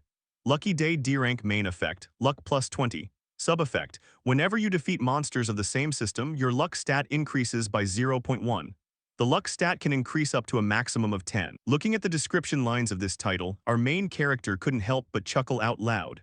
Haha, I'm gradually collecting the necessary titles. On another side, a group of goblin monsters drawn by the noisy sounds wandered over here, and what struck their eyes was the gruesome sight of goblin body parts scattered everywhere. This made every hair on their bodies stand on end. However, before they could even retreat, Sanghyun was already standing right in front of them, wearing a rather twisted smile. Haha, gotta seize this opportunity to rack up stats. They wandered into this place on their own. Looking at Sanghyun's blood-soaked appearance and murderous expression, even the goblins couldn't suppress their panic and shrieked as if the house was on fire. Time quickly passed. The unlucky goblins from just now also remorsefully followed in the footsteps of their comrades. As for Sanghyun, he was so excited his whole body trembled as if having a seizure. My luck stat has increased by 30, just from this single title alone. This is even better than most platinum-ranked titles. It must be worth 500 million. No, maybe even 1 billion won. In this lifetime, I can finally buy a house, Sanghyun said excitedly. At the same exact time, a red spatial crack suddenly appeared behind his back, crackling with lightning all around. Along with that, a notification was also sent to the main character. The space around you begins to fade. Without needing the notification reminder, Sanghyun himself had already felt the spatial fluctuation from behind and hurriedly turned his head to observe. Then his face broke out in a sweat, and the smile on his lips froze completely. A series of notifications began arriving for the main character. 3 constellations have sought you out. Constellation Cleaner of Collapsed Spacetime asks, are you interested in bringing bad luck to others? Constellation Grand Spacetime Wanderer is intrigued by your mysteriousness and requests a conversation. Constellation Goddess of Fortune flashes a smile at you while extending her hand. Right now, before Sanghyun stood the physical manifestations of the 3 constellations. Returning to Sanghyun's perspective, after seeing all 3 of these big shots showing interest in him at the same time, it gave him a slightly overwhelmed feeling. Things are moving really fast, and all 3 of them at once, huh? He thought to himself internally and began pitching himself. Haha, did you guys see my performance? To his words, the goddess of fortune suddenly flew right in front of Sanghyun. For him, instead of being dazed by this goddess's beauty, he felt a bit of anxiety inside, wondering if he had done anything against their wishes. What? Is my tone too arrogant? In my past life, I never experienced something like this. No, the more it's like this, the more I have to act confident. The male lead reminded himself. Fortunately for him, the goddess of fortune had no intention of reprimanding him at all. Instead, she broke into a radiant smile and expressed favorable feelings towards Sanghyun. The goddess of fortune said that this is the first time she has ever seen such a lucky swordsman, finding it very peculiar. Responding to this, Sanghyun raised a hand to scratch his head awkwardly. Oh, fortune, right, I'm extremely lucky, haha. Saying that, he even felt astonished by his own dog luck. Phew, just as expected, this constellation seems interested in a contract. Now I can comfortably check things out a bit right. On another side, the Cleaner of Collapsed Spacetime showered praise on the latent ruthlessness inside Sanghyun. The Cleaner of Collapsed Spacetime is a constellation with the personality of a typical massacre fanatic. Is it because I slaughtered goblins in such a short time that I caught his attention? Sanghyun wondered inwardly. Meanwhile, the Grand Spacetime Wanderer was curious about the hidden inner thoughts inside Sanghyun. This left the male lead slightly puzzled, not understanding why the Grand Spacetime Wanderer would show up here. Sanghyun heard that constellation only appears for players who carry the aura of a saint. So should I think they appeared because of her? Sanghyun muttered while casting a suspicious gaze forward, where the goddess of fortune was cheerfully chatting with the other 2. She even reached out to pat the wanderer's head, causing his face to blush pink. Looking at this, a rumor he heard from his past life suddenly popped up in Sanghyun's mind. The goddess of fortune, even in the world where constellations exist, is rumored to be someone with extremely broad connections. On the opposite side, the beautiful goddess also caught Sanghyun's suspicious gaze, staring intently at her. Then she turned her face and relayed a message to him. The goddess of fortune said, she has no possessiveness. Even if you choose her, you can still sign contracts with other constellations. Looking at this notification, Sanghyun even felt a bit hard-pressed to believe it because it was surprisingly good. Wow, is that really true? He probed with a question, then thought to himself. Right, this is a massive advantage. An archer can hit targets with pinpoint accuracy, even when shooting arrows blindly into the air. Under the world's blessing, he never lacked arrows, miracle archer. Among all archers, Yuki Hashimoto is the one who defeated countless of the strongest swordsmen. He not only possessed an extremely high luck stat, but also astonishing destructive power. Some suspected it was cheating or scams, but as it turned out, it was simply because he had 2 constellations signed under contract. And the goddess of fortune was the one who made the impossible possible. Thinking about it, Sanghyun didn't want to offend these 3 constellations, so he could only offer a forced smile. Haha, suddenly having three constellations appear all at once makes it really hard for me to choose. On the opposite side, the emotional states of the three constellations instantly shifted. The three constellations demanded that he cast aside the petty thoughts of a mortal and make a fateful decision. One constellation even thought it had picked the wrong person. Returning to Sanghyun's perspective, it wasn't that he was being cunning to drive up the contract's value, but he genuinely found it hard to make the exact choice. The goddess of fortune is definitely a good constellation, but if it keeps mentioning the possibility that no other constellations will appear in the future, this choice is no different from deciding a player's lifelong destiny. Throughout 10 years as a player, the only constellation that ever approached me was just one person, and that was the late-blooming model student constellation. His appearance was nothing short of a saving light. I am immensely happy. No matter how much I struggled up until now, I still believed the future would be bright. But then nothing changed at all until I turned 55. Right, I had never received any benefits from the constellation. The reason was because of its absurd trigger condition. When it forces a player to reach level 850, all stat effects from artifacts and titles are doubled. I couldn't use the constellation's most crucial power throughout my entire life. No, rather, I didn't even dare to think about using it. But after all, perhaps thanks to that constellation, I was able to turn back time. So I am grateful for that. Because of this time I must be more cautious than ever. From now on, I have to accept that there won't be another rewind. While thinking, he carefully observed all three constellations. Among them, he wondered, should I choose divine power, destructive power, or should I choose fortune? Just like that, after a brief moment of thought, our protagonist made his decision. He immediately pressed the confirmation button on the system screen, and the system returned a notification. You have formed a pact with the constellation Goddess of Luck. Once the pact is formed, even if the player dies, its effect will remain active for 30 years without disappearing. In another world, an entity closely watched the contract between the reincarnated player and the Goddess of Luck. 15 friendly constellations sincerely congratulate you on the pact and wish you victory. 3 hostile constellations have decided to use their players to hinder your growth. A flurry of notifications popped up, causing Sanghyun to look nervously at the glaring red screens. Haha, what the hell is this? Why is there suddenly so much attention? Well, either way, I look forward to working with you from now on, Goddess of Luck, he said as he reached his hand forward. Seeing this, the Goddess of Luck gently reached out to touch his hand. The Goddess of Luck blesses your wise choice. Seeing this, just as Sanghyun was about to say something, the system suddenly delivered a few more notifications. Goddess of Luck, Pact Effects and Wishes. Trait 1, all attack actions are guaranteed to deal critical damage to enemies. Trait 2, when acquiring a unique tier artifact or higher, its hidden effect is guaranteed to unlock and be inherited. Trait 3, when defeating a mid-boss or main boss, if the boss's level is higher than yours, you will receive an artifact with a 100% drop rate. At the same time, the Goddess of Luck suddenly shifted into a chibai state, her face displaying an arrogant and sky-high expression of smugness, while Sanghyun shouted as if he had just heard gossip about the neighbor getting rich through a scam. What? What is this? Why are all the effects so overpowered? Wait, is that still not the end? Sanghyun stared with wide eyes as the 4th trait notification appeared. Trait 4. When investing level-up points into the luck stat, each point doubles in value. This effect is also applied retroactively to all previously invested bonus points. Looking at the 4 traits obtained from his pact with the Goddess of Luck, Sanghyun was so happy he could cry like rain. A critical hit rate paired with guaranteed artifact drops. You've worked hard, Sanghyun. The protagonist muttered to himself, feeling as though his life was only just truly beginning. Then the goddess suddenly turned to ask Sanghyun. The Goddess of Luck asks, what will you do about the offers from the other constellations? For Sanghyun, after seeing what he had gained from the Goddess of Luck, he was in no mood to pay attention to the other 2 constellations. He turned back and waved them off.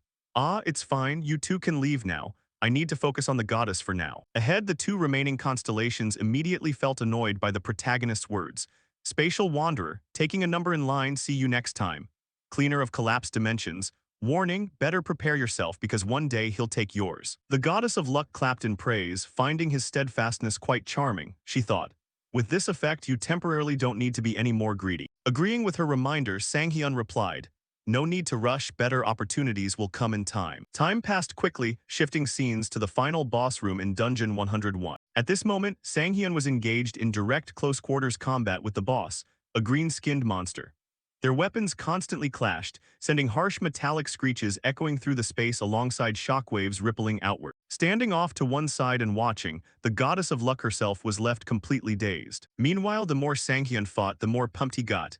Is the final boss only this strong? Put a little more into it, weakling. Speaking as he swung his sword downward with immense force, he forced the green-skinned monster to hastily raise its dual battle axes to block the blow. It was the final boss of this dungeon, the greed-filled goblin chieftain. Following that, the goblin channeled strength into both arms and pushed Sanghyun backward. Seeing this, Sanghyun quickly stabbed his sword into the stone floor to keep from sliding too far back, carving a massive gouge across the ground. Next, the goblin chieftain suddenly opened its mouth and let out a piercing shriek, its eyes glowing a fierce crimson. Simultaneously, Sanghyun received a notification. The goblin chieftain inflicts weakness and dread on you. You have fallen into a state of paralysis. Back to Sanghyun's perspective, drawing on his combat experience from his past life, he had already anticipated that the goblin chieftain possessed this move. It's trying to strip away my will to fight, he thought to himself and muttered a single word, cleanse. At the same time, giving Sanghyun no opening, the goblin chieftain lunged forward and slashed its axe downward. The blow smashed the floor into countless pieces, sending sharp stone shards flying in all directions. Yet a look of confusion flashed across the boss's eyes, as it didn't feel any feedback of having struck something. Sure enough, Sanghyun's voice rang out completely devoid of fear. This is a skill with clear limitations. It can't completely seal movement. Guess it's only good for dealing with small fries. At this moment, Sanghyun had propped his sword against the goblin's axe, making it impossible for the monster to pull its weapon back. The reason Sanghyun was able to move was that he had used the crowd control release effect from the recovery ring obtained from the thugs earlier. All right, time to test my luck, Sanghyun muttered to himself. Meanwhile, across from him, the goblin chieftain's face turned pale. It hurriedly tried to trigger the weakness status on Sanghyun once more. However, this time Sanghyun just chuckled coldly.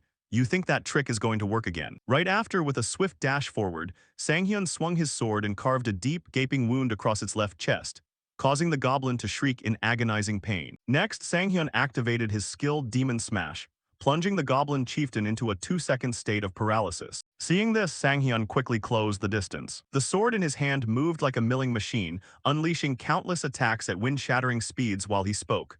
Only 2 seconds. Then let's make it 2 more. Just like that, the delay effect was applied, extending the paralysis for another 2 seconds. The boss monster's face went blank, completely unable to twitch even a muscle. However, that wasn't the end of it.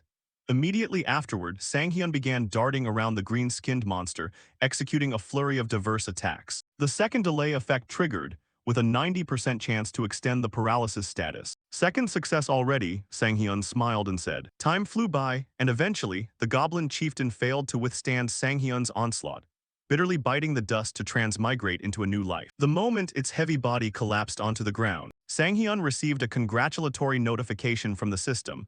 Congratulations, you have cleared the Dark Goblin Swamp Dungeon. You have leveled up, you have received the D rank title, Don't Touch Me. Title description, Luck plus 30, Evasion plus 10. Attached effect, you can enhance a designated skill once with a magnitude of increase based on the player system's designed coefficient. Returning to Sanghyun, he was exhausted to the bone after dealing with all those mobs up until clearing this dungeon. They say youth is the time to endure hardship, but I think I'm pushing my body way past its limits, he complained with a sigh. Meanwhile, the goddess on the side cheered him on. The goddess of luck says you'll find fortune in everything you do. Hearing this, Sanghyun's eyes rolled back in exasperation as he muttered. At this point, you could practically call that a skill. Responding to his comment, the goddess looked immensely proud.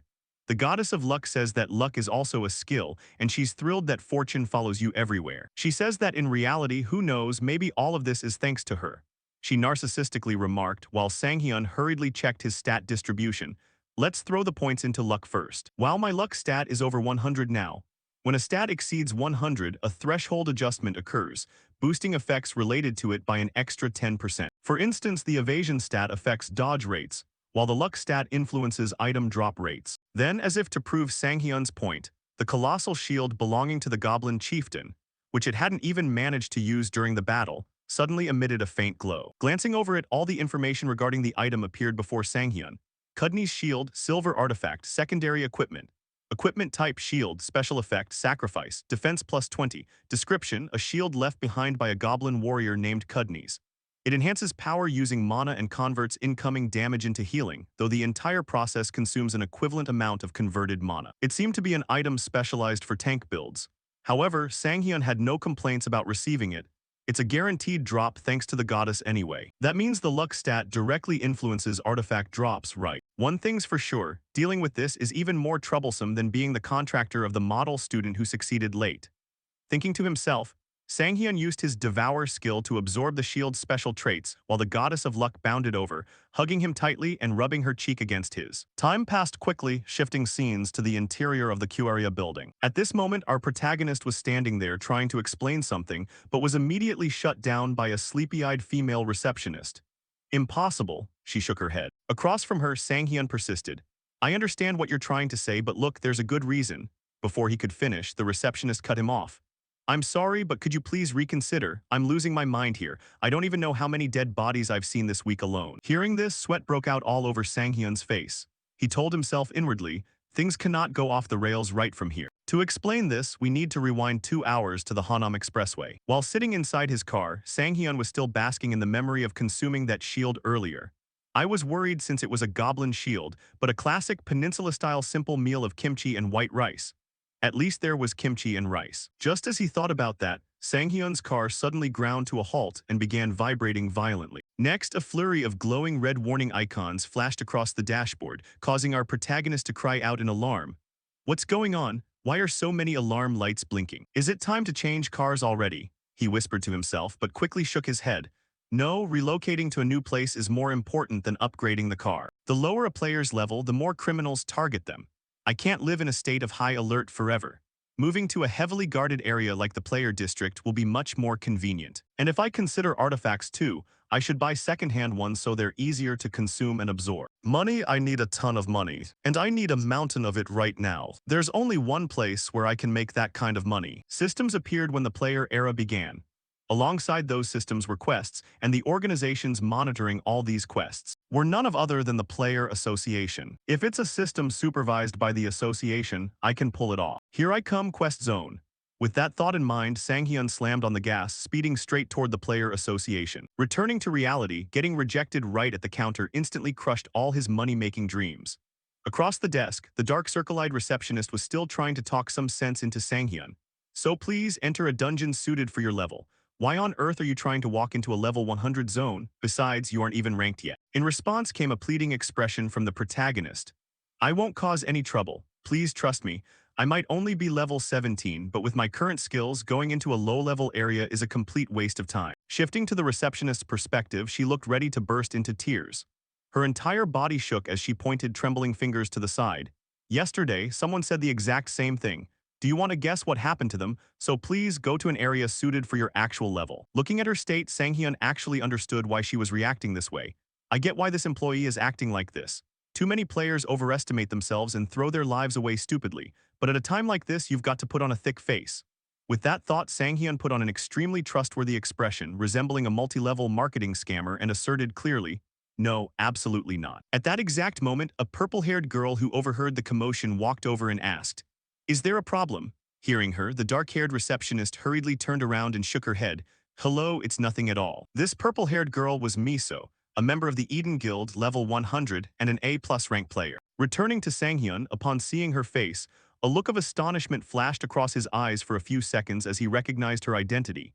She's known as the Massacre God Archer Kim Miso, the first level 100 player to reach A+ rank and earn the title of God Archer, a rising star. But more than her skills, what makes her truly stand out is the fact that she's the daughter of Kim Yoon-cheol, the chairman of Holy Biotech Corporation. Because of this, she's also known by the alias Shadow Assassin, alongside Shin Tae-rai, the nation's top assassin player, and Do Jin-ho, one of South Korea's top swordsman players. She's the daughter of the corporation holding the most shares in the Eden Guild. You could call her the most privileged player in history. Ahead, Miso's sharp gaze noticed Sanghyun staring at her, prompting her to turn and ask, this is our first time meeting, right? I've been watching for a moment. Why are you so set on picking a level 100 quest? In response, Sanghyun stated, because it pays a lot of money. Hearing that, he caught whispers from a few other nearby players directed at him. While Kim Mis was actually talking to him, but what's with that guy's attitude? Is he out of his mind? Hey, forget it. She's about to say something to that level 17 trash anyway, a cap-wearing guy muttered, holding back his two companions. Hearing their remarks, Sanghyun closed his eyes in silence while silently cursing them out in his head. I can hear you, you bastards. Unaware of Sanghyun's petty inner thoughts, Miso warned him. That's going to be a very difficult area for you. To this, Sanghyun sighed and shrugged. Of course I know, but greater risks come with greater rewards. Pausing for a beat, he thought to himself, I'm definitely not doing this out of personal emotions. Even though in my past life I tried to apply for Kim Miso's raid team and got rejected, I'm definitely not doing this just to hold a grudge. Unaware of Sanghyun's petty musings, Miso enthusiastically kept chatting with him. But you do know that doing quests solo isn't allowed under the association's rules, right? This statement instantly snapped Sanghyun back to reality, making him realize, come to think of it, solo restrictions on quests aren't lifted until 4 years from now. Realizing he couldn't go rogue here, Sanghyun could only scratch his head awkwardly and say, haha, I guess I didn't read the fine print, I'll be going then. With that, Sanghyun picked up his pace. However, he didn't realize that his strange behavior seemed to have piqued Miso's interest. She suddenly offered, so would you like to team up with me? Around them, the surrounding players widened their eyes in utter disbelief, questioning if they had heard correctly. Wow, has she lost her mind? Why pick that bastard? I could go instead. Damn it, I'm so jealous. Back to Sanghyun's perspective, he wasn't foolish enough to believe that free lunch fell from the sky so easily. Wondering what hidden agenda the girl in front of him had, he asked, what's the catch? Hearing this, Miso threw Sanghyun an appreciative and praising look. Ma, you really don't believe this is just a simple favor, do you? Haha, I tend to trust circumstances more than people, Sanghyun replied with a smile. Meanwhile, Miso shared her thoughts. Hee color me impressed, but there are no conditions. A promise is more like it. If your skills don't match your confidence, you'll pay a corresponding price. Of course, if it turns out to be the other way around, I'll sincerely apologize. She spoke in a chilly tone. Meanwhile, Sanghyun smirked. He had already figured out Miso's intentions. So she's testing me, huh? Kim Miso's influence goes far beyond that of a normal celebrity. The brand value of the clothes she wears skyrockets instantly. A single word from her can flood the news. The moment she slaps someone with the label of an arrogant player, their career as a player is essentially over. This is going to be fun, he thought to himself. True to his let's fight if it's fun nature, Sanghyun agreed without a moment of hesitation. Shall we head out right now then? Shifting back to a few minutes before Miso stepped out of her car, her driver had advised, I'll wait here, milady. Up front, Miso waved him off. Do whatever you want, you might miss a good show. Speaking as she felt a bit bored traveling alone. All the guild members have scheduling conflicts, what a pain. Guess I'll have to find a party member myself. The moment she thought of that, she was drawn to the conversation between Sanghyun and the association receptionist. By pure coincidence, Kim Miso had a reason to team up with Shin Sanghyun. The minimum party requirement for quests was a persistent nuisance even for someone like Kim Miso. Amidst all that, she happened to spot a confident player, a situation where nobody knew what abilities that player actually possessed. It made for quite an intriguing situation, which ultimately led to the bet between the two of them. While the receptionist was caught sweating between the two of them, Miso casually turned to ask, by the way, what kind of quest is Shin Sanghyun trying to take? Hearing the celebrity ask her, the flustered receptionist hurriedly answered, ah yes, please wait a moment. With that, she quickly checked the system screen in front of her and slid it over for Miso to inspect. The quest screen read, Defense Quest, eliminate all monsters approaching the defense core. If the core is destroyed, the quest fails.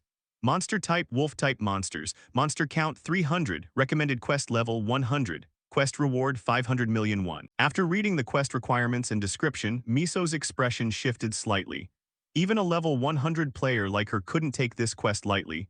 What is this? It's not a collection quest or a hunting quest, but a defense quest. This is the kind of quest where you have to defeat every single monster to complete it.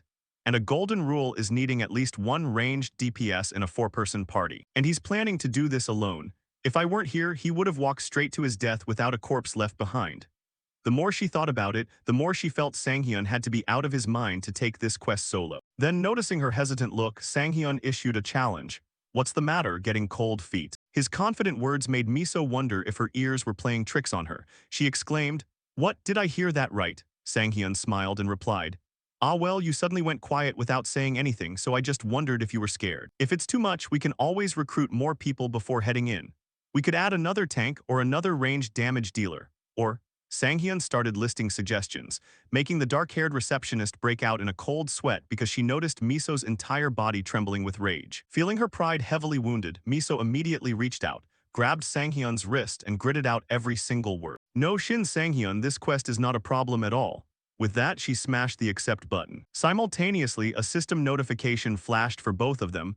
Quest accepted. You will now be teleported to the quest zone. The moment the notification appeared, a blinding flash of light erupted from their spots, crackling with wild lightning in all directions as it teleported them away. Meanwhile, the receptionist turned pale with anxiety, quietly muttering, Since Kim Miso is going with him, nothing should go wrong, right? Let's hope nothing bad happens. Nobody ever knows what's going to happen. Elsewhere, the black-clad player watched the two of them vanish into the quest and stupidly asked, "Do you guys think he'll actually pull it off?" In response, the iron-helmeted guy stated firmly, "No way, he's only level 17, how could he possibly fight level 100 monsters?" Contrary to their dismissive thoughts, the blue-clad player had a different perspective. "Hey, do you think Kim Miso is dragging him along for no reason? She's currently praised as the youngest A+ rank player. Do you really think her judgment is that bad? You know about the rating system, recently revamped by the Player Association, right? It was created because evaluating power purely based on a player's level is inaccurate, right? There are two conditions for the ranking. First is the number of cleared dungeons, and second is the overall evaluation of a player's combat sense. That means Kim Miso reached A+ rank purely based on her combat sense alone. Hearing this information, the other two companions, who already knew, still asked with slight puzzlement, "I get that, but why A+ instead of just A?" The blue-clad player replied with a cryptic smile. "Well, that's obviously because there are even more monstrous players ranked above her, isn't that right? Anyway, forget about that now. What matters is that he went in alongside Kim Miso. I'm so jealous." Scene shift to the location of Sanghyun's group. After reappearing once more, they realize that the setting of this mission is a modern city. What they need to protect is a towering skyscraper that ceaselessly radiates bolts of lightning. At this moment, the archer girl Kim Miso is standing at the top of the tower. She gazes down at Sanghyun, who is quietly walking across the bridge, and thinks, "Words come with responsibilities. If things get dangerous, of course I'll help. But I hope this experience will make him snap back to reality a bit." Returning to 30 minutes ago, right as they just appeared, Sanghyun made a proposal that left Miso startled enough to ask back, "What did you just say?" Up ahead, Sanghyun checked his weapon again and said, "I mean exactly that. Until I ask, don't interfere. If you focus solely on support, I'll give you a 5% cut." Facing these words, Miso blankly asked back, "So I didn't hear it wrong, right?" "That's right. You just stay in the back supporting and pick up 5%. That's a sweet deal already, isn't it?" Sanghyun answered nonchalantly. As for Miso, she glanced at Sanghyun from head to toe, then shook her head. "Do you think I hesitated because of that condition? There's no way you can handle this alone. There have to be at least 300 of them. That's 300, not just one or two. Even someone at level 100, like me, would struggle to deal with them alone." Reaching this point, she suddenly fell silent when up ahead. Sanghyun put on an extremely confident expression and said meaningfully, "Just watch and see." Then for some reason, looking into Sanghyun's eyes, Miso seemed partially convinced. Finally, she sighed and said, "Fine then, but for every single monster you miss, you lose 1% of the share. If you miss 95, there'll be nothing left at all." Got it. Returning to reality. Right now in front of Sanghyun are wolves with deep blue fur. Their eyes flash with a purple light and radiate an aura that feels extremely dangerous. They growl, glaring at Sanghyun with bloodthirsty looks. Meanwhile, Sanghyun grips the sword in his hand tightly, taps it hard against the ground, and chuckles. "Too bad, but that's not going to happen, because I won't leave a single one behind." Then without any warning, both sides charge at each other and exchange some loving blows. And not wanting to let Miso down, with just a single passing sweep, Sanghyun's sword stroke is unleashed at super speed, striking the monster wolves with pinpoint accuracy, leaving them just enough time to let out a single gasp before biting the dust en masse. After finishing, Sanghyun turns back, looks at his handiwork and smiles lightly. For all that fierce look, their screeching is actually pretty cute, huh? Speaking of Miso, after witnessing Sanghyun's performance, even she cannot help but admit, turns out he's not just some complacent player. There's not a single flaw in that move. That's a stance maximizing the reach of a greatsword. It's a flawless posture, just like the swordsman in my guild. He always talks about offense and defense as one. And above all, he minimizes unnecessary movements, slashing multiple enemies at once when he strikes. But compared to that confidence, there are simply too many monsters. After all, a level 17 player facing such an overwhelming number can't possibly manage. Miso wonders to herself, before her gaze turns dazed as she realizes something. Wait a minute, something has felt off this whole time. Why on earth aren't the monsters moving at all? No way. Could it be a stun? She shouts out loudly, so much so that she loses her footing and tumbles forward. Luckily, in the nick of time, Miso manages to grab the railing and quickly climbs back up. Good grief, that was close, almost fell. But what on earth was that just now? No matter how you look at it, that's a stun. I counted about 4 seconds. If it's a 4-second stun, that surpasses Jin Ho. That means he can leisurely cast status effects on monsters and wipe them out. What kind of freak is this guy? Miso mutters inwardly. Returning to Sanghyun's perspective, with the stun skill, he can easily hack down monsters like cutting chickens. Haha, why is this so easy? Sanghyun says refreshed. But as if to answer his expectations, the heavens decide to crank up the difficulty of this mission just a little bit. Right at this moment, suddenly some wolf is sent flying forward, halting Sanghyun's movements. He shifts his gaze to observe. Following his sight from far away, something massive is rushing toward him at terrifying speed. All the wolves are sent scattering in all directions like torn gloves. Looking at the culprit, Sanghyun's face involuntarily breaks out in a bead of sweat as he mutters, "It's finally here, the black wolf." In front of Sanghyun is an enormous black wolf, its size no different from a truck. With fierce momentum, it begins roaring madly upon spotting Sanghyun's figure. He whispers to himself, "The black wolf. I didn't run into it many times in my past life, but could this be why it feels so familiar?" At the same time, Sanghyun suddenly feels his body freeze up. The system pops up a notification. The black wolf has inflicted the debuff, stun. And not just him, the stun effect of this black wolf is strong enough to even affect Miso observing from afar. However, the moment it gets close, a protective aura automatically radiates from Miso. Due to your artifact effect, the debuff stun cannot be triggered. Looking at this notification, Miso's eyes snap to attention. That's right, the black wolf can use stuns too. I was too absorbed in watching and completely forgot. And here I was thinking about lecturing him. That was dangerous. Being generous, I could accept that he might trigger a stun, but the ability to dispel it at such a low level is extremely rare. Thinking this, she hurriedly draws her bow to prepare support fire for the main character from afar. However, before she can even do that, Sanghyun uses the recovery ring to cleanse his stun status. Right after, his body shoots forward as fast as an arrow. This makes Miso, who is drawing her bow, freeze in place as well. She says with disbelief, "How on earth does this make any sense? An almost flawless greatsword stance, an abnormally long-lasting stun ability. And on top of that, he can even dispel status effects. Is this really a level 17 player?" Unaware of her thoughts, the black wolf that was rushing over to grab a bite of Sanghyun, seeing Sanghyun suddenly break free from its stun, panics and slams on the brakes. Its forepaws leave long sliding marks on the ground. Meanwhile, Sanghyun, looking at its goofy expression right now, cannot help but chuckle, surprised. "You thought your prey couldn't move due to the stun, but here I am moving freely." That moment of panic has already sealed the outcome of this battle. Thinking this, he leans backward, slides forward, and dashes underneath the black wolf's belly. Simultaneously, he fiercely thrusts his sword upward into its belly, carving a long wound across the giant wolf's stomach. In the end, it can only regretfully go meet the Grim Reaper, without even getting to show off at all. Beneath its body, Sanghyun pulls its tail and complains, "Good grief, blood got all over my clothes. Why did I think I could just slide right past it? Oh well, since it's come to this, should I just turn things upside down for fun?"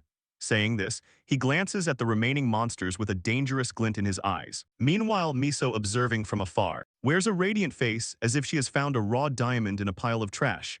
Haha, what on earth is this guy? Just like that, not long after, by throwing himself into slaughtering monsters like a madman, Sanghyun finishes dealing with almost all the monsters within this mission.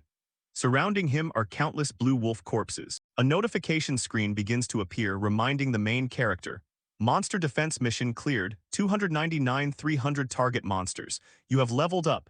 You have obtained the D-rank title, Fearless." D-rank title, Fearless title effect.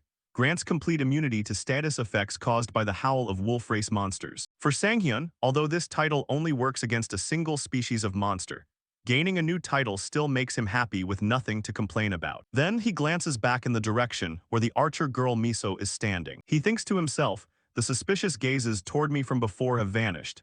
Now they've completely shifted to watching how I'll act next. Since there's an audience now, a performer like me can't afford to rest. I should wrap this up quickly, shouldn't I? Are you ready, Grey Wolf?" Saying this, Sanghyun glances slightly upward. As the final boss of the mission finally appears, it is the final boss, Werewolf Lord, a half-man, half-wolf monster with a body full of muscles. The moment it spots the main character, it roars to assert dominance, while swinging its sharp claws downward directly toward the main character.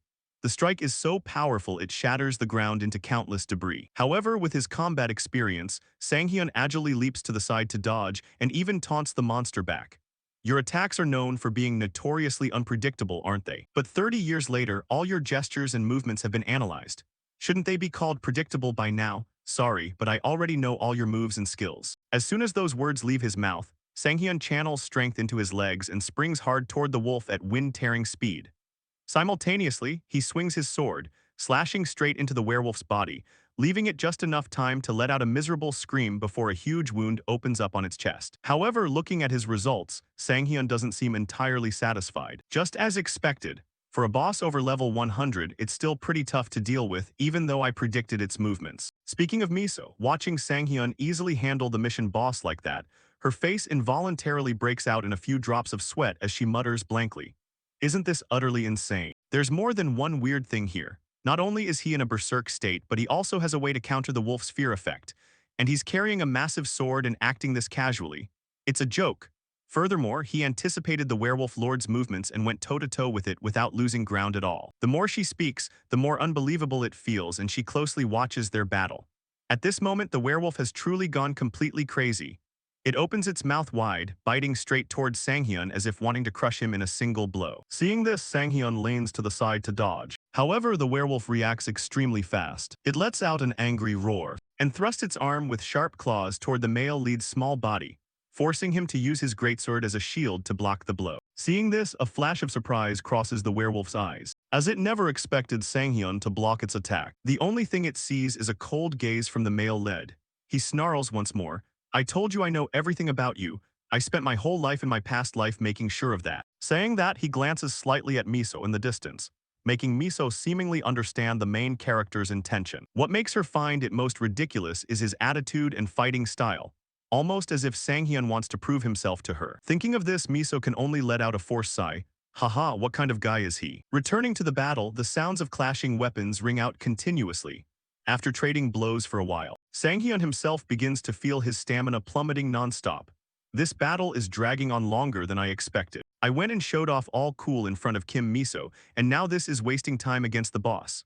If things went according to plan, it should have collapsed from exhaustion ages ago. So why is it still full of energy now? Right behind Sanghyun's back, the werewolf continues to chase him, as if determined not to let him off without landing a few blows. Sensing the continuous whistling wind sounds ringing out behind him, makes the hair on Sanghyun's body stand on end. He thinks to himself, with this situation, I might collapse before the wolf if I get careless. My stamina has already dropped. At the same time, the boss behind him also seems to be losing patience with Sanghyun. Wasting no more time, it begins gathering strength to burst forward at lightning speed, startling Sanghyun into looking back. Yet for some reason, Sanghyun suddenly feels its movements are somewhat familiar. This is a heavy attack from the boss meant to open up space for subsequent strikes. It tricks the opponent to deliver a lethal direct stab. This is the wolf's special attack. It's taken the lives of countless players. I've never used that thing in actual combat before, but sometimes bold decisions are necessary. Just like that, both sides lunge toward each other. Sanghyun swiftly swings his sword, sweeping across the monster's right arm, causing its arm to snap off in an instant. However, this doesn't scare the werewolf at all. Taking advantage of the fact that Sanghyun hasn't returned to a defensive stance yet, it fiercely swings its left arm to claw straight into Sanghyun's chest. A stream of hot blood begins to spray into the air, and the pungent smell of blood drifts everywhere. In the distance, Miso witnesses this scene, drops to her knees in a daze. Her eyes wet with tears. For someone she hasn't known for long, Shin Sanghyun, this is so stupid, she cries choked up. I should have intervened to help him sooner. Even when Shin Sanghyun displayed superior skills, standing still without doing anything, it's no different from me having killed him. I'm sorry, Shin Sanghyun. The archer girl blames herself. However, there's no way our main character would bite the dust that easily. Right at this moment, where the battle took place, a soft greenish light begins to rise, causing Miso to stop crying and watch. All of this dates back to a while ago, when Sanghyun cleared the goblin dungeon and obtained a shield, Cudney's shield. When the shield was completely absorbed, turned to ashes and vanished, the special effect Sacrifice was activated. Sacrifice, this is a conditional special effect, restores all damage dealt to designated body parts, converting it into healing power. If the damage exceeds the player's maximum health, they recover health equal to the maximum value of the damage they receive. After reading the description, Sanghyun immediately understands how this skill works. A conditional activation recovery skill, it becomes extremely useful after absorbing lethal damage. I'll have to choose a body part to activate it. Next, the system screen also displays the locations he can choose to use Sacrifice, and prompts him to select a body part to apply the effect. Seeing this, Sanghyun involuntarily swallows hard, unsure how to choose. What is this? It breaks down the parts way too specifically. Are there 16 parts in total? That's way too many. Usually the safest bet is the back, but even the back is split into 4 parts. That's too inefficient and dangerous since you can't predict where the damage will land. In that case, I should use this effect strategically so it works out. Returning to reality, by utilizing the Sacrifice trait, all the damage he received from the boss's recent blow was converted into vitality. filling his health bar to the brim in a split second. Nevertheless, Sanghyun himself breaks out in a cold sweat over his recent decision. Hugh, it worked. If I had miscalculated even slightly, I would have died instantly. That was genuinely dangerous. And to think I could kill two birds with one stone. Right now, before Sanghyun's eyes, the werewolf has been inflicted with the stun effect, causing its entire body to stiffen up. Seeing that, Sanghyun shakes his head at the monster's bad luck. Not sure if I'm lucky or you're just unlucky. The right arm you used as bait to lure me into attacking has been cut off. Who would have thought you'd drop your defense just to deal lethal damage to me? So now we move on to another test of our respective combat levels. Just like that, not long after, having lost an arm and being afflicted with stun, there's no way this massive monster can fight back against Sanghyun. At this point, it is kneeling before the main character, with only a faint glimmer of life left in its body. Seeing that, Sanghyun lets out a breath. Finally, the stun effect only lasted a moment, but it's enough to take you down. At the same time, the archer girl Miso runs up to his side. Hearing footsteps, Sanghyun turns to say, "You've arrived, Kim Miso." Answering his words is a reprimand from the archer girl. "If you had a healing skill, you should have mentioned it to me beforehand. I almost had a heart attack over your death. And hey, have you lived through this once before or something? How do you know the werewolf lord's moves and skills this clearly? I've met a lot of swordsman players before, but I've never met anyone as mysterious as you, Shin Sanghyun. It's just like..." Not letting her finish her sentence, Sanghyun gives a cold laugh and asks back, "Just like what?" Saying that, Sanghyun also notices Miso staring at him with a strange gaze. This makes him curious enough to ask, "What's wrong with you?" Miso replies, "Ah no, it's just that you look like a high-tier ranked player." For Sanghyun, Miso's remark leaves him utterly confused. I thought she was going to say something like, "How did you take down the boss so easily?" But she's not wrong either. A normal player couldn't possibly act like this. Putting this aside, Miso glances at the giant wolf's corpse and asks, "Anyway, are you going to harvest it?" Hearing their conversation, the werewolf also lets out a few groans, as if signaling that it is still alive. And at this point, Sanghyun has no intention of dragging the story out any longer. "I'll make things easier for you. I almost forgot about you entirely." Then with the next sword stroke, Sanghyun sends this monster off to be reincarnated along with its underlings. And the rewards provided by this giant wolf are by no means ordinary. A notification screen pops up. You have obtained the C-rank title, Fight to the Death. Fight to the Death, title rank, C-rank. Description: when in an isolated state with no allies to support within a 5m radius, the Fight to the Death status is activated, temporarily increasing all stats by 20%. The effect disappears as soon as the isolation ends. Looking at this reward, the joy on the male lead's face is clearly visible.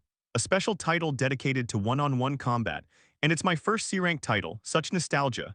Beside him, seeing Sanghyun so excited, the archer girl guesses the reward and asks, "You got a new title, right?" Answering her, Sanghyun doesn't hide it and asks, "Did you know about this beforehand? Miso, have you fought this boss alone before?" Beside him, Miso replies with a proud face, "Well, yeah, of course I fought it alone before." Reaching this point, her voice suddenly trails off.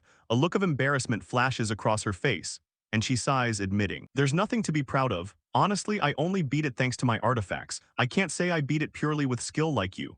Hearing this, Sanghyun waves his hand and says, "Using artifacts is a player's skill too." "Thanks for the compliment," Miso replies with a forced smile. When she catches a quick glance at the equipment Sanghyun is using, she doesn't even know what to say about her own case. She mutters to herself, "But still, the artifacts I own are worth over 200 billion won.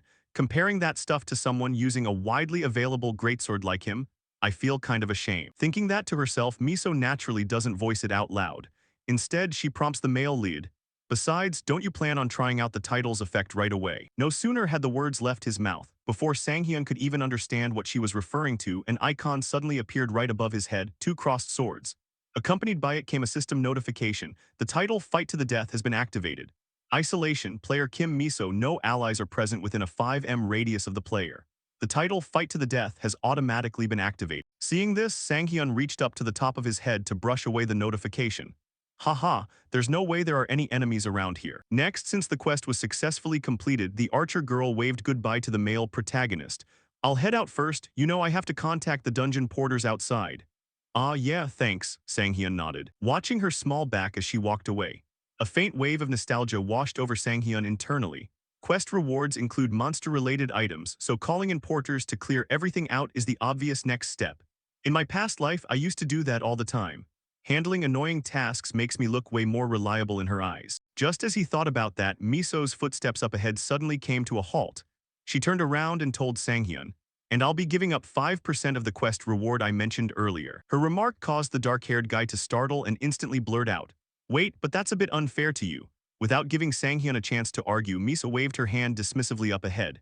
Anyway, for someone as rich as her, a 5% reward cut from this quest was nothing significant. I'm fine, don't flip out like that. We'll be seeing plenty of each other. Just think of it as my investment in you, Sanghyun, got it? Alright, I'm heading out. After saying her piece, Miso instantly teleported out of the dungeon, leaving Sanghyun with no time to stop her. He could only force a wry smile. Unbelievable, I really can't let my guard down around her until the very end. Alright, time to check out the reward I've been waiting for.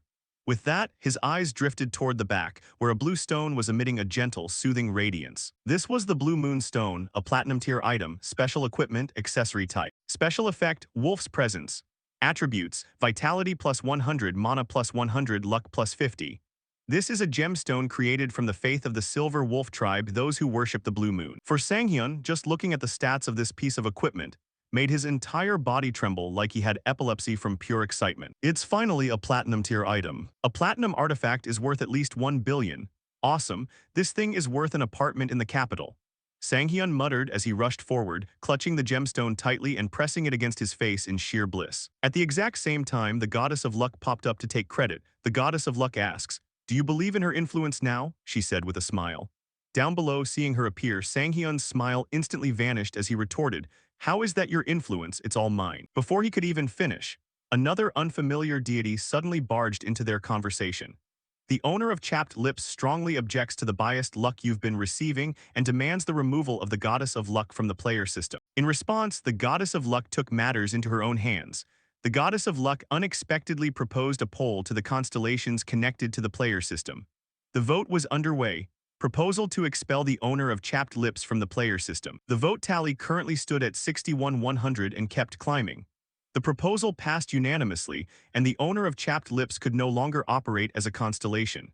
He was kicked out of the player system to the utter amusement of the Goddess of Luck. The expulsion of a constellation happened so fast that Sanghyun hadn't even processed it before it was already over. Even that gets approved. Besides, she's seriously a popular constellation. Brushing the matter aside, Sanghyun stared intently at the gemstone before him and muttered, "First off, since it's platinum rank, I should be able to absorb about 40% of its power. The special effect is Wolf's Hour. Passive effect with no cooldown. When the moon is visible inside a dungeon, recovery speed increases by 5 times. Regardless of whether the moon is present or not, wolf-type monsters fall into a constant state of fear toward the player holding the Blue Moon Stone. Additionally, if the moon is visible, wolf-type monsters will never attack the player holding the Blue Moon Stone." Reading the description, even an idiot could understand it, let alone the protagonist. Makes total sense. So now I can turn into a total monster even without the moon out, right? Muttering to himself, he began absorbing the gemstone's power. Time passed quickly, shifting scenes to the quest lobby. At this moment, a spatial gateway suddenly materialized inside the hall, and from within it, Sanghyun's figure slowly stepped out. Greeting him were countless scrutinizing gazes from hunters who had been waiting in advance. The moment he appeared, a flurry of murmurs broke out incessantly. "Is that really Shin Sanghyun? Did he actually clear a level 100 quest all by himself?" someone asked, to which another replied, "I think so, Kim Miso wouldn't lie about something like that." Amidst the crowd, the receptionist couldn't hide her look of concern. Then, as if sensing her anxiety, Miso walked over to reassure her. "Don't worry about it. Who in their right mind would drag a level 17 into a level 100 quest? I would have stopped them too. You did a great job." Her words brought the young receptionist to the verge of tears of relief. Meanwhile, Miso reminded her, "Remember Shin Sanghyun's face from now on, he's going to become a regular customer." Shifting to the protagonist's perspective, looking at the crying receptionist, he started laughing again. "Now that I think about it, I feel bad for the staff. They must be under so much pressure." However, before Sanghyun could let his mind wander any further, guild members rushed forward to recruit him. "Shin Sanghyun, I'm Yoon Juhan, the reconnaissance captain for the Guardian Guild. You look like an incredible player. What do you say about joining our guild? Don't join them, our guild offers the best conditions for you." Blah blah. A barrage of voices rang out. However, before these people could even finish pitching their guilds, Miso stepped in to block them. "Sorry, but Sanghyun has some matters to settle with us first, so if you'll excuse us." Her words left the others feeling rather awkward. "Wait, does that mean the Eden Guild has already recruited Sanghyun?" Over here, Miso didn't elaborate. Instead, she looked at Sanghyun and asked pointedly, "Right. Ah yeah, I guess so, must be," Sanghyun stammered in response.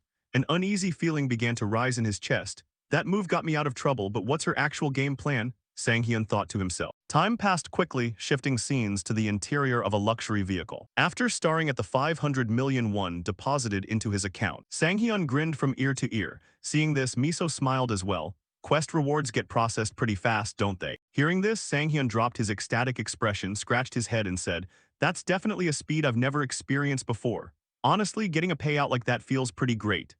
In response, Miso explained that she had called in A-rank representatives, which sped up the process of settling Sang-hyun's reward. "Thank you for helping me out." Sang-hyun expressed his gratitude once again. Then, while he was still basking in his newfound wealth, Miso murmured, "Driver." Up front, the driver seemed to understand what his young mistress was planning and acknowledged. "Understood, milady." Miso switched to privacy mode. The moment those words left his mouth, the small partition window right behind the protagonist suddenly rolled up, startling him, making him realize he was trapped like a fish in a barrel. "Just as I thought, what's going on here? No free lunch ever comes without a catch," he muttered, staring straight at Miso while waiting for an answer. And at that moment, Miso didn't waste time with flowery words and cut straight to the point. "Haha, I'm not great at sweet-talking. Player Shin Sang-hyun, won't you join my Eden Guild?" Over here, although he had seen it coming, hearing Miso state it so bluntly left the protagonist slightly flustered.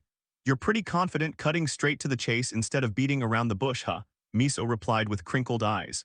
"There's a reason we're called Eden. It means paradise for players. I don't think you'll regret it." Shifting to Sang-hyun's train of thought, faced with this invitation, he began weighing his options. It would be a lie to say I didn't see this coming. Before I was reborn, I was just a member of an ordinary guild. Back then, being part of something gave me a sense of security. It was a small guild, a gathering of nameless players with nowhere else to go. It was fun and cozy, at least until that accident happened. And with how fast I'm growing right now, fancy facilities don't matter as much, though having big resources helps as a shortcut. Still, it feels too restrictive. Right now, fighting solo lets me grow much faster. Thinking about this, Sang-hyun reached his decision and spoke up. "I'm sorry, but..." Before he could finish, Miso seemed to read his intentions and cut him off. "Are you planning to start a one-man guild?" Hearing that, Sang-hyun looked completely dumbfounded.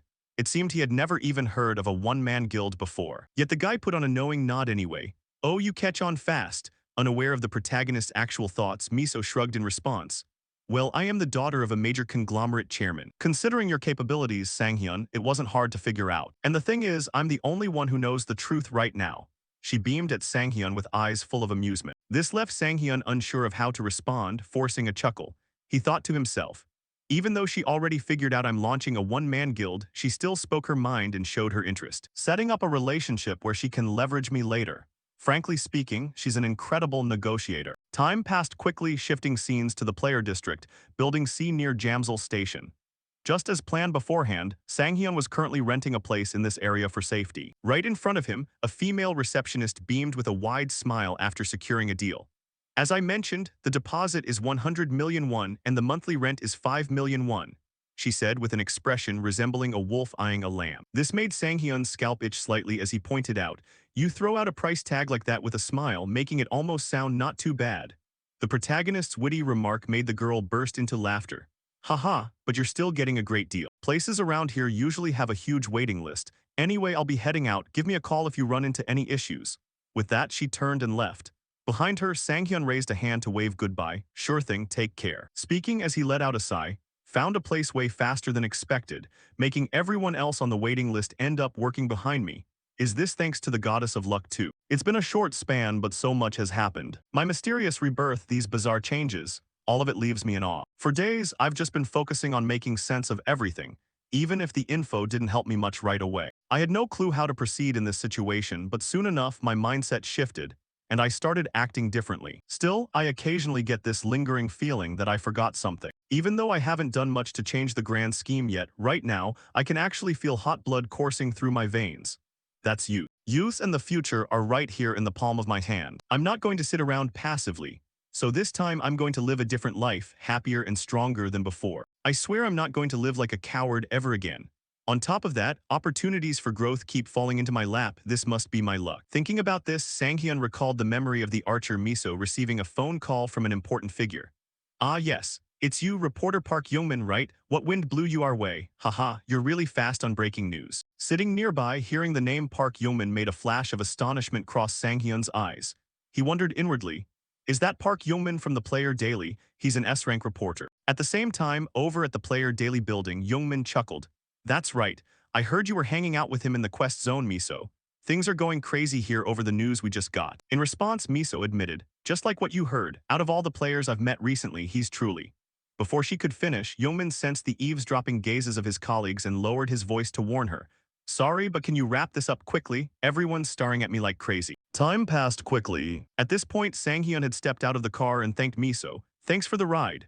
Right as Sanghyun prepared to leave, Miso stopped him in his tracks. Hold on, Sanghyun, wait a second. We're about to explore an unidentified gate. We're putting together an independent scouting party, capped at 4 members under level 120. Don't worry, it's not a guild quest, if you're interested. Before she could finish, Sanghyun caught the scent of profit and shouted at the top of his lungs. I'm in. Her expression turning helpless at his dog waiting for a bone attitude, Miso remarked. You turned down a guild invitation instantly, but you're wildly enthusiastic about this quest. Ignoring her slightly sarcastic remarks, Sanghyun couldn't contain the bubbling excitement inside his chest as he thought to himself. I finally get a chance to enter a gate dungeon. Simply put, a fixed dungeon has static entry and exit points, with traps and monsters behaving according to predictable routines. But a gate is a shifting anomaly. While you're dealing with the situation, entry and exit routes shift in real time, and sometimes even the monsters change based on the gate's mutations. Yet as always, higher risks mean better rewards. That's an unwritten rule in the player's world. And if it's an unidentified gate, there's a system reward for the first party to clear it, guaranteeing a high-tier item. Kim Miso must have experienced this before and scored a top-tier item. The weapon she has that can pierce the hide of dark wolves could only be obtained from gates like this. Returning to Miso, she pulled out her personal phone and said, I'll contact you as soon as I get more detailed info. We'll probably be communicating a lot from now on. Here, type your number in. She handed her phone over to the male protagonist. However, what surprised Sanghyun was a notification reminder flashing on the phone screen. Friday, June 28, 00 to 10:30 p.m., meeting with Mr. Gregory. Over here, Miso quickly noticed and snatched her phone back. I'm so sorry, that was so careless of me. What is wrong with me today? She let out a sigh, leaving Sanghyun lost in thought. She seems to have a secret backstory she can't talk about. But honestly, what player doesn't have a secret backstory? Take me for example, I've got things I can't tell anyone either. If anyone found out I was reborn, who knows what would happen, but it'd be an absolute nightmare. Thinking about this, an image of his constellation friend from his past life flashed through Sanghyun's mind. This stirred up a sense of longing. Right now, I have no idea what my old friend is up to or where he is. But we spent years working together back then. Right now, tracking him down is going to be tough. Shifting scenes to the VIP room of the Eden Guild, Miso was sitting and talking with a tall man wearing orange attire. However, Miso kept her eyes glued to her phone screen. This prompted the man to ask curiously, I think it's been a while since we sat down for coffee like this. Are you waiting for someone to call? Why are you staring at your phone so hard? Hearing this, Miso replied with a gentle smile. It's player Shin Sanghyun, we're getting ready to explore a gate together. Oh my, have you gotten that close with him already? The man's voice was full of playful teasing. This caused Miso to panic and object. No, it's not like that. With that, their conversation shifted back to Sanghyun. The man remarked, isn't he the guy who can sustain combat focus way longer than I can? And he coldly turned down Kim Miso's offer. If I were in his shoes, I'd like him too. Across from him, Miso acknowledged it with a warning. You really should start worrying Oppa. Huh, why me? The man asked, bewildered. Miso explained. His sword mastery is top tier, comparable to yours, or maybe even better. Miso's glowing praise for Sanghyun made the man burst into loud laughter. Haha, are you just saying that because you're teasing me? He might be good, but comparing his strength to mine is a bit of a stretch. The masculine-looking man was none other than Jo Jinho, level 700, S-rank player of the Eden Guild. Time passed quickly until the next morning. At this moment, Sanghyun abruptly received a phone call from the archer Miso and quickly answered. Hello, is this Ms. Kim Miso? I'm listening. On the other end, Miso called to discuss the gate. Can you hear me? I'm calling about the gate. So soon, I'm ready to talk, Sanghyun asked in surprise. Miso didn't want to waste time and went straight to the point. An unidentified gate just appeared 500 meters northwest of the Route 7 mountain shelter. We've done a preliminary scout of the middle area and I'm just now sending you the data. Hearing this, Sanghyun's eyes lit up. He hurriedly checked the information Miso had just sent over. Ah yes, give me a second to check. Then his expression shifted slightly as he looked over the incoming data. The phone displayed, mid-level boss, second gate, Hellhound, Cerberus classified as a wolf-type monster. Estimated level 100, traits include biting attacks and multiple heads, third gate details, followed by a string of other info. Drawing on his experience just by reading this far, Sanghyun could already deduce what his opponent would be like. He muttered inwardly, what the hell, I just got this skill and this monster pops up this fast? Cerberus. Sounds like it fits the exact requirements of that skill. Sanghyun currently possessed the Twilight Convergence skill, featuring the special effect. Always active with no cooldown. When the moon appears inside a dungeon, vitality and wound recovery speeds increase by 5 times. Regardless of whether the moon appears or not, dog or wolf-type monsters fall into a state of fear toward the player holding the blue moonstone. Additionally, if the moon appears, dog or wolf-type monsters will never attack the player holding the blue moonstone. Returning to the conversation, Sanghyun cheerfully nodded and replied to Miso. Yeah, I just checked the info, thanks for the heads up. His polite tone made Miso chuckle on the other end. Sharing is only natural, I'll contact you later. Nearby, a tall man who had been listening and curiously chimed in, what are you talking about so loudly, what's going on? In response, Sanghyun flusteredly turned to explain. Ah, sorry, Captain. Before he could finish, the tall man waved it off. Hee hee, I'm just joking. You're a celebrity now, so I get it. And I'm not your captain anymore, just call me Hyung. The man was none other than team leader Yoon Dekyung, the one who had led Sanghyun into the Orc Dungeon, a place known as the Weeping Wall for rookies. Back to Sanghyun, Yoon Dekyung's praise made him scratch his head awkwardly. Come on, Hyung, I'm not that famous, I still have a long way to go. Hearing him, Yoon Dekyung chuckled and guessed. Judging by how you're talking, I take it you haven't received that call yet. Huh, what call? Sanghyun asked curiously. Without making him wait, Yoon Dekyung shoved his phone right into Sanghyun's face. See for yourself. You're on the cover of the Player Weekly this week. If this isn't being famous, what is? On Yoon Dekyung's phone screen, Sanghyun's photo was displayed crystal clear. Player Weekly, the legendary rookie has appeared. Player Shin Sanghyun emerges like a star. Reporter Park Yeoman, new player suddenly appears in the zone, along with various other details. Reading this, Sanghyun realized he hadn't even looked at the article. His eyes widened as he yelled like his house was on fire. What the hell is this? His startled reaction made the team leader burst out laughing. Haha, you should probably turn off your phone right about now. You're gonna have all kinds of people calling you. Shifting to Sanghyun's inner thoughts. I don't hate this magazine, but do they seriously just publish this stuff without meeting the person in question first? Then, as if to fulfill the team leader's prediction, Sanghyun's phone began ringing non-stop. This gave Yoon Dekyung another chance to tease him. What's wrong? Don't tell me some distant cousin is already calling you, Sanghyun replied. I was just thinking about close relatives. Speaking as he quickly hung up the phone, shoved it back into his pocket and sighed. Another thing to worry about. Before he could finish, team leader Yoon Dekyung, guessing his intention, held out a bag right in front of the protagonist. Right, you're talking about this stuff, aren't you? Over here, after inspecting the items inside the bag, Sanghyun beamed. That's it, thank you so much. The team leader crossed his arms and remarked, thanks. Anyone listening would think I'm giving these away for free. Besides, these are all second-hand gear covered in your Hyung's fingerprints.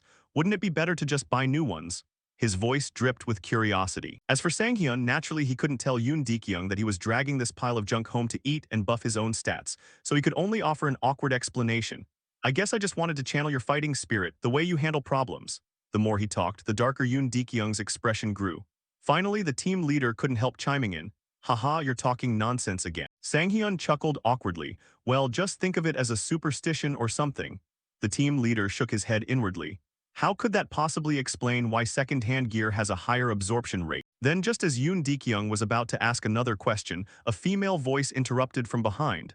Sorry I'm late. Finding parking around here is such a pain. Let's kick off this appraisal right away. The voice belonged to a pretty girl. Seeing her appear, Sanghyun glanced at her briefly before curiously asking Yoon Dekyung, Huh, who is this? Yoon Dekyung answered. Ah, she's the appraiser who's going to help us with the transaction. I brought her along so you wouldn't get ripped off since we're acquaintances. Ha ha ha. He threw a friendly arm around the protagonist's shoulder. Next, without wasting anyone's time, the female appraiser got straight to work. At this moment, a purple aura emanated from her lips, washing over the entire pile of items. Shortly after, she let out a gentle sigh and nodded, telling the other two, enchantment's done, appraisal finished, you guys can trade at the pre-agreed price. Looks solid. Then, perhaps feeling restless in her hands, Yoon Dekyung suddenly drew his sword and suggested, so, before we lock in the final price, would you mind checking out my swordplay? Faced with this request, Sanghyun hurriedly waved his hands in refusal. No, Hyung, I'm not qualified to appraise that. Before he could finish, Yoon Dekyung admitted frankly, stop playing false modesty. I'm not stupid enough to not realize you're way better than me. And I'm not arrogant enough to let my pride get in the way of learning. No, Hyung, I'm serious, Sanghyun tried to explain. Deep down, he genuinely hated dealing with troublesome situations like this. However, seeing Yoon Dekyung's gloomy expression, Sanghyun thought rejecting someone who's this sincere would be pretty rude. So he reluctantly agreed. Fine, don't mind me, just do what you usually do. Hearing that, Yoon Dekyung's face lit up as he assumed his battle stance. Seeing this, Sang-hyun didn't forget to warn the appraiser. Appraiser, you'll probably want to stand behind me. Ah, yes, understood. She nodded and hurriedly stepped aside, clearing the stage for the two of them to throw down. As soon as she backed up to a safe distance, Yoon Dekyung let out a loud roar, "Here I come," and charged in. He whipped his sword around, generating fierce gales of wind that swept outward in all directions. Even Sang-hyun couldn't suppress his look of surprise, silently praising him internally. Impressive. He's gotten way stronger than the last time we met in the dungeon. Looks like he hasn't stopped training for even a second. However, he also noticed there's a slight issue. The protagonist called out, "Hayoung, hold on a second." Huh, so fast I still had more moves left, Yoon Dekyung said in surprise. But Sang-hyun walked right up to him and asked, "Is something wrong with your left arm?" Sang-hyun's remark left Yoon Dekyung flustered as he conceded. "How did you know?" Sang-hyun explained. "When you swing with your right arm, your left shoulder opens up too wide, making it feel like you've completely lost awareness of that zone. If I'm not mistaken." At this point, team leader Yoon Dekyung stopped hiding it. "You nailed it. I have a recurring injury from blocking with my left shoulder.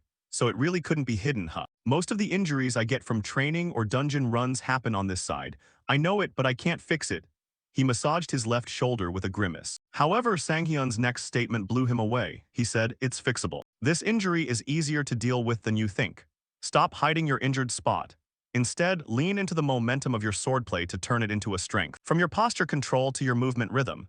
Changing everything won't be easy, but you'll improve immensely. Try gripping it like this, like you're squeezing your fingers just a little tighter." Sang-hyun guided him hands-on. Yoon Dekyung winced. "Damn, that hurts, haha." "Just bear with it a little longer," Sang-hyun advised. A few seconds later, Yoon Dekyung's comfortable voice rang out. "Hee hee, it's a bit embarrassing, but I really feel much better." In response, Sang-hyun seized the chance to act smug. "Right, it'll get better gradually. Now rotate your hips here." Just like that, the two of them started adjusting each other's postures on their own, completely unaware that the face of the female evaluator standing by and watching had turned completely red. She thought to herself, "What on earth are these two idiots doing? What am I even having to watch right now?" Time quickly passed, and after concluding the equipment trade with squad leader Yoon Dekyung, Sang-hyun cheerfully drove his beat-up car back home. He was even cheerful enough to whistle. "Even though this deal cost me over 100 million won, it's still a great bargain.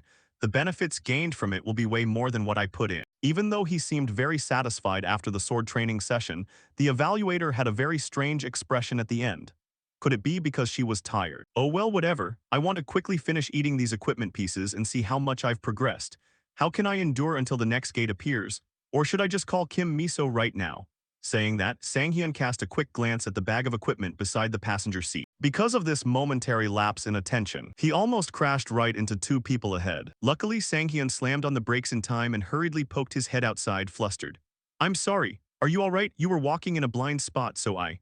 Before Sang-hyun could finish, the guy dressed like a thug who had been waiting for him here all along chimed in, "So you've finally arrived. I'm sick of standing around waiting for you. What are you waiting for? Get out of that damn car right now." He spoke in a commanding tone, leaving Sang-hyun bewildered, having no idea why these loan shark-looking guys had come looking for him. Seeing his expression, the skinny blonde guy shrugged mockingly.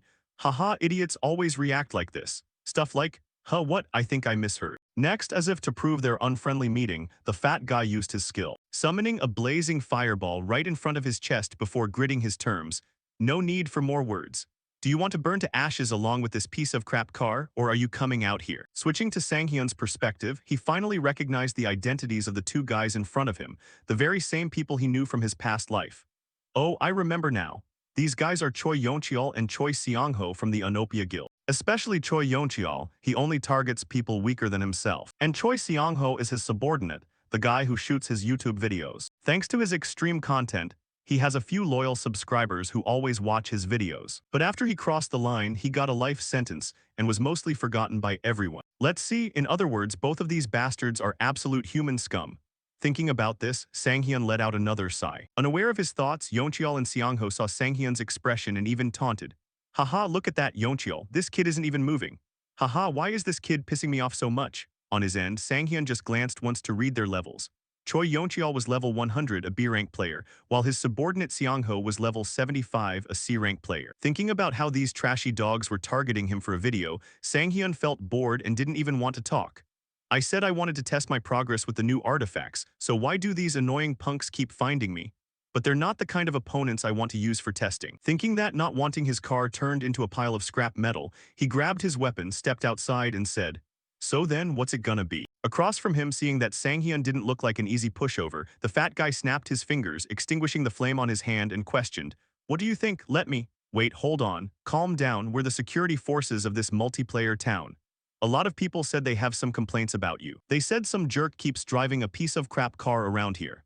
In other words, they're going crazy because they're getting dragged down by your trashy car." Saying that, he raised his foot and delivered a direct kick right onto Sanghyun's precious car, causing Sanghyun's expression to turn pitch black. However, Yeoncheol didn't seem to notice. He continued with his provocative words, "So, do you understand now? Unless you want your car to rot away, pack up your things and get lost. Clear." At the same time, all around, other people who heard the noise paid attention to the area.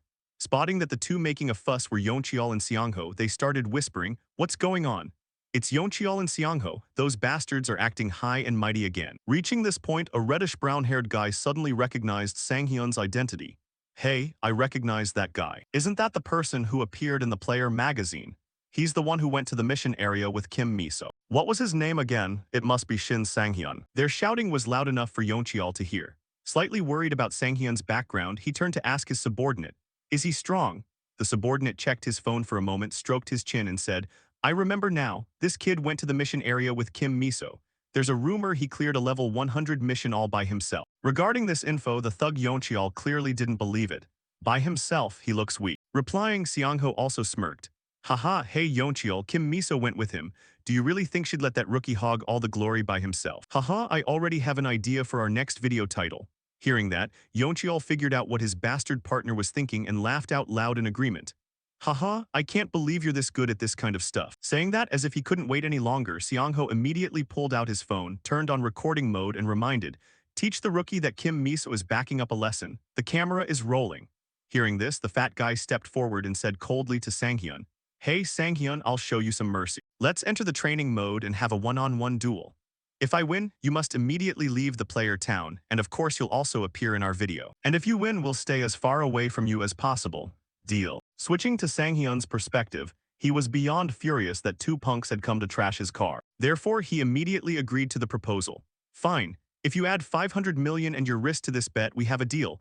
But if you're scared, get lost right now." Sanghyun snarled, a look of madness flashing in his eyes like a rabid dog wanting to bite someone. Hearing that, the veins on the thug's neck bulged out. Just as he was about to hurl insults at the male lid, his subordinate's warning from behind rang out, making him turn around irritably and snap, "What is it, you idiot? Can't you see I'm busy?" Ignoring his anger, Seongho's face had turned pale, sweat pouring endlessly. "Look at this. The chat channel right now." In the chat channel, everyone was spamming, 500 mil. It looked like they all agreed with the 500 million bet Sanghyun proposed. This pushed the thug Yeoncheol over the edge, causing him to curse. Meanwhile, Sanghyun kept his focus squarely on him and challenged, "Do you have the guts to play, or are you scared?" Turning back to Yeoncheol, he suddenly realized something. "Wait, if we do this, the video won't be monetized because it contains violence and mature content. Maybe I should just use this opportunity to blow off some steam." Time quickly passed, shifting scenes to the C-building plaza in the player town. Right at this moment, Sanghyun along with Yeoncheol and Seongho had arrived, drawing the attention of the surrounding crowd who gathered around to watch. A black-haired girl in the group spoke up, "What's going on? Is that really Shin Sanghyun?" In response, a guy in a blue jacket looked slightly worried for Sanghyun. "Those guys are just punks who always like picking on newbies. By the way, do you live around here?" Before the guy could finish, the girl next to him cut him off. "I have a boyfriend." Right at this moment, a notification rang out. Training mode has been activated. Players have received protective shield effects. Training mode setup is complete. Players, please proceed with combat training. At this point, the thug Yeoncheol still didn't realize what kind of terrifying monster he had actually provoked. Thus, he continued shouting boastfully, "Just like you said, 500 million and our wrists on the line. And don't worry, I always keep my promises. So don't be scared, just don't come begging for your life later. If you want out, crawl away while you still can." Up ahead, Sanghyun didn't say a word, only letting out a long sigh as if trying to keep his cool, while the arrogant Yeoncheol kept running his mouth. "Did you hear that? Let's start. I don't have the habit of messing around." Before he could even finish, Seongho's panicked voice rang out, "Hey Yeoncheol." Hearing this, Yeoncheol snapped back to reality. He looked up and saw Sanghyun holding a sword, leaping straight toward him from above. He stared at the thug with cold eyes and warned, I'm not playing around either. Even if you beg, I won't spare you. Just like that, their battle was broadcasted live on the YouTube channel. And by sheer coincidence, Miso happened to see it, leaving her completely dumbfounded. Miso couldn't help but wonder what on earth was happening to Sanghyun. However, after carefully observing the main character's opponent, she finally recognized his identity. Wait, isn't that Choi Yeoncheol from the Unopia Guild? He's a B-rank player but very famous because his uncle is the guild master. Why is he with Sanghyun? At the same time, a female voice suddenly chimed in. Hey, Miso, what's wrong? Why are you frowning like that? The short-haired girl with a tight, athletic body like a Black Panther was Shin Terry, a player from the Eden Guild, level 700 and an S-rank player. Saying that, she also noticed the TV screen and quickly grasped the situation. That player, isn't that the guy you were recruiting? Hearing this, Miso turned to confess. Yes, that's Sanghyun, but I don't get why he's showing up here. On her end, Terry, with her immense strength, only needed a brief glance to evaluate Sanghyun with a smile. His movements are pretty sharp. Returning to the battle, the thug Yeoncheol, seeing Sanghyun launch such a sudden attack, couldn't help letting out a curse. You bastard. Saying that, he hurriedly leaped backward. Otherwise, Sanghyun's sword would have sliced him into two pieces right then and there. Infuriated by this, he quickly counterattacked with a fireball. You're getting way too arrogant. Saying that, he quickly hurled this giant fireball straight toward the male limb. However, this still wasn't enough to trouble Sanghyun. He gripped his sword tightly, swinging it upward forcefully, slashing right through the giant fireball, splitting it in two, and causing it to detonate in the distance. The resulting explosion was by no means ordinary. Yet Sanghyun's mystical move shocked everyone even more. What is that guy doing? Seongho stammered with a bewildered expression. Meanwhile, Sanghyun himself couldn't hide the joy on his face, whispering to himself, finally, ever since the regression, my body is now finally moving exactly the way I want it to. Turning back time about 3 hours prior, after completing the equipment trade with squad leader Yoon Dekyung, Sanghyun hadn't forgotten to turn and thank the female evaluator. Thanks to you, the deal wrapped up so fast. Great job today. Hearing that, the white-shirted girl hurriedly waved her hands. Not really, you guys worked hard too, and I benefited from it as well. She spoke with a slightly blushing face, leaving Sanghyun totally clueless. Then Yoon Dekyung burst out laughing. Haha, on days like this, drinking is the best. You should join us. We've got money now, so eat whatever you want. Salmon or beef. Facing this proposal, Sanghyun, though desperately wanting to go, could only awkwardly refuse. I'm sorry, but I have to head out. You two go ahead together. Immediately, the big-built team captain asked with surprise. Hey, what's this, Sanghyun? Is it because I'm causing you too much trouble? Sanghyun hurriedly explained. No, I'm really sorry. Hearing this, although desperately wanting Sanghyun to come along, Yoon Dekyung had to accept. Is that so? Can't be helped then. Looks like it's just the two of us, buddy. Hearing that, the white-shirted girl also covered her mouth with her hand, letting out an exclamation. Oh, what am I doing? I forgot an important task I need to take care of. So I have to get going. Finished speaking, she hurriedly scurried off, leaving the big guy with a blank, dumbfounded face. Next, Sanghyun traveled to an unfamiliar park to start munching on the items one by one. He let out a sigh as the system prompted. Based on the absorption rate, the basic stat absorption rate is at 10%. The previous artifact usage time triggered, boosting the absorption rate, finally reaching 90%. Hearing this, Sanghyun's eyes widened, practically unable to believe his own eyes. He shouted, 90%. Beside him, the goddess of fortune also manifested. The goddess of fortune believes all this joy you're receiving comes from her good luck. At this, Sanghyun didn't humbly credit luck to himself. His face wore an extremely punchable look as he said, normally, I only get about 10% due to the absorption limit.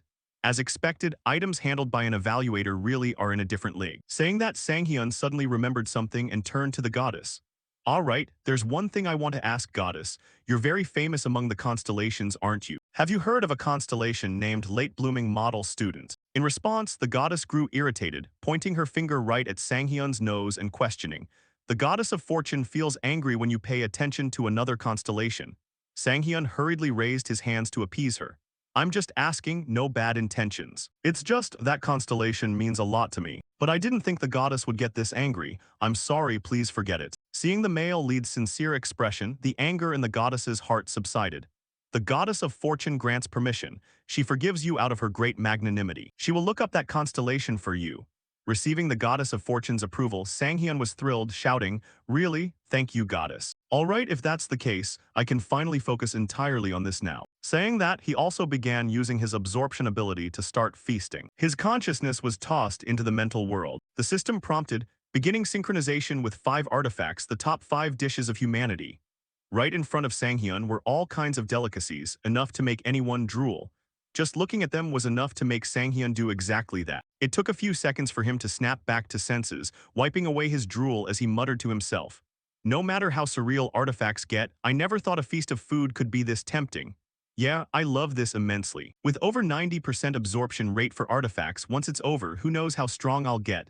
There's just no way to guess. Returning to reality, right now above Sanghyun's head, an icon of two crossed swords appeared, accompanied by a system reminder, True Clash title activated. Player Choi Yeoncheol is isolated. No allies detected within a 5-meter radius.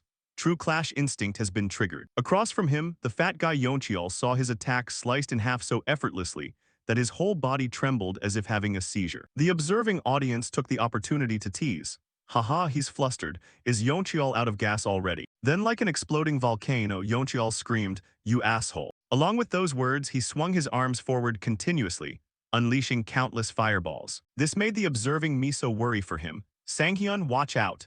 Unlike her younger sister, the older sister Terry was completely calm and reassured. Don't worry, he'll dodge it. Her voice was full of confidence. And true to expectations, not letting her down, Sanghyun danced right through the barrage of attacks. He easily dodged all of them and reminded the fat guy opposite him. You haven't forgotten the deal, right? For 500 million, I'm taking that arm. Saying that, he rushed forward rapidly. However, this was exactly what Seong-ho wanted. He muttered to himself, that's it, charge in, got you. Just like that, while no one was paying attention, this guy secretly used a certain skill, causing Sanghyun's footsteps to be suddenly bound by a stream of white light. Seeing this, the fat guy Yeoncheol flashed a wretched smile and flipped Sanghyun the middle finger. I win, you idiot, he laughed with a crafty expression. Returning to Sanghyun's location right at that moment, his entire body was tightly bound by the icy magic circle beneath him. A system notification appeared, conditions met.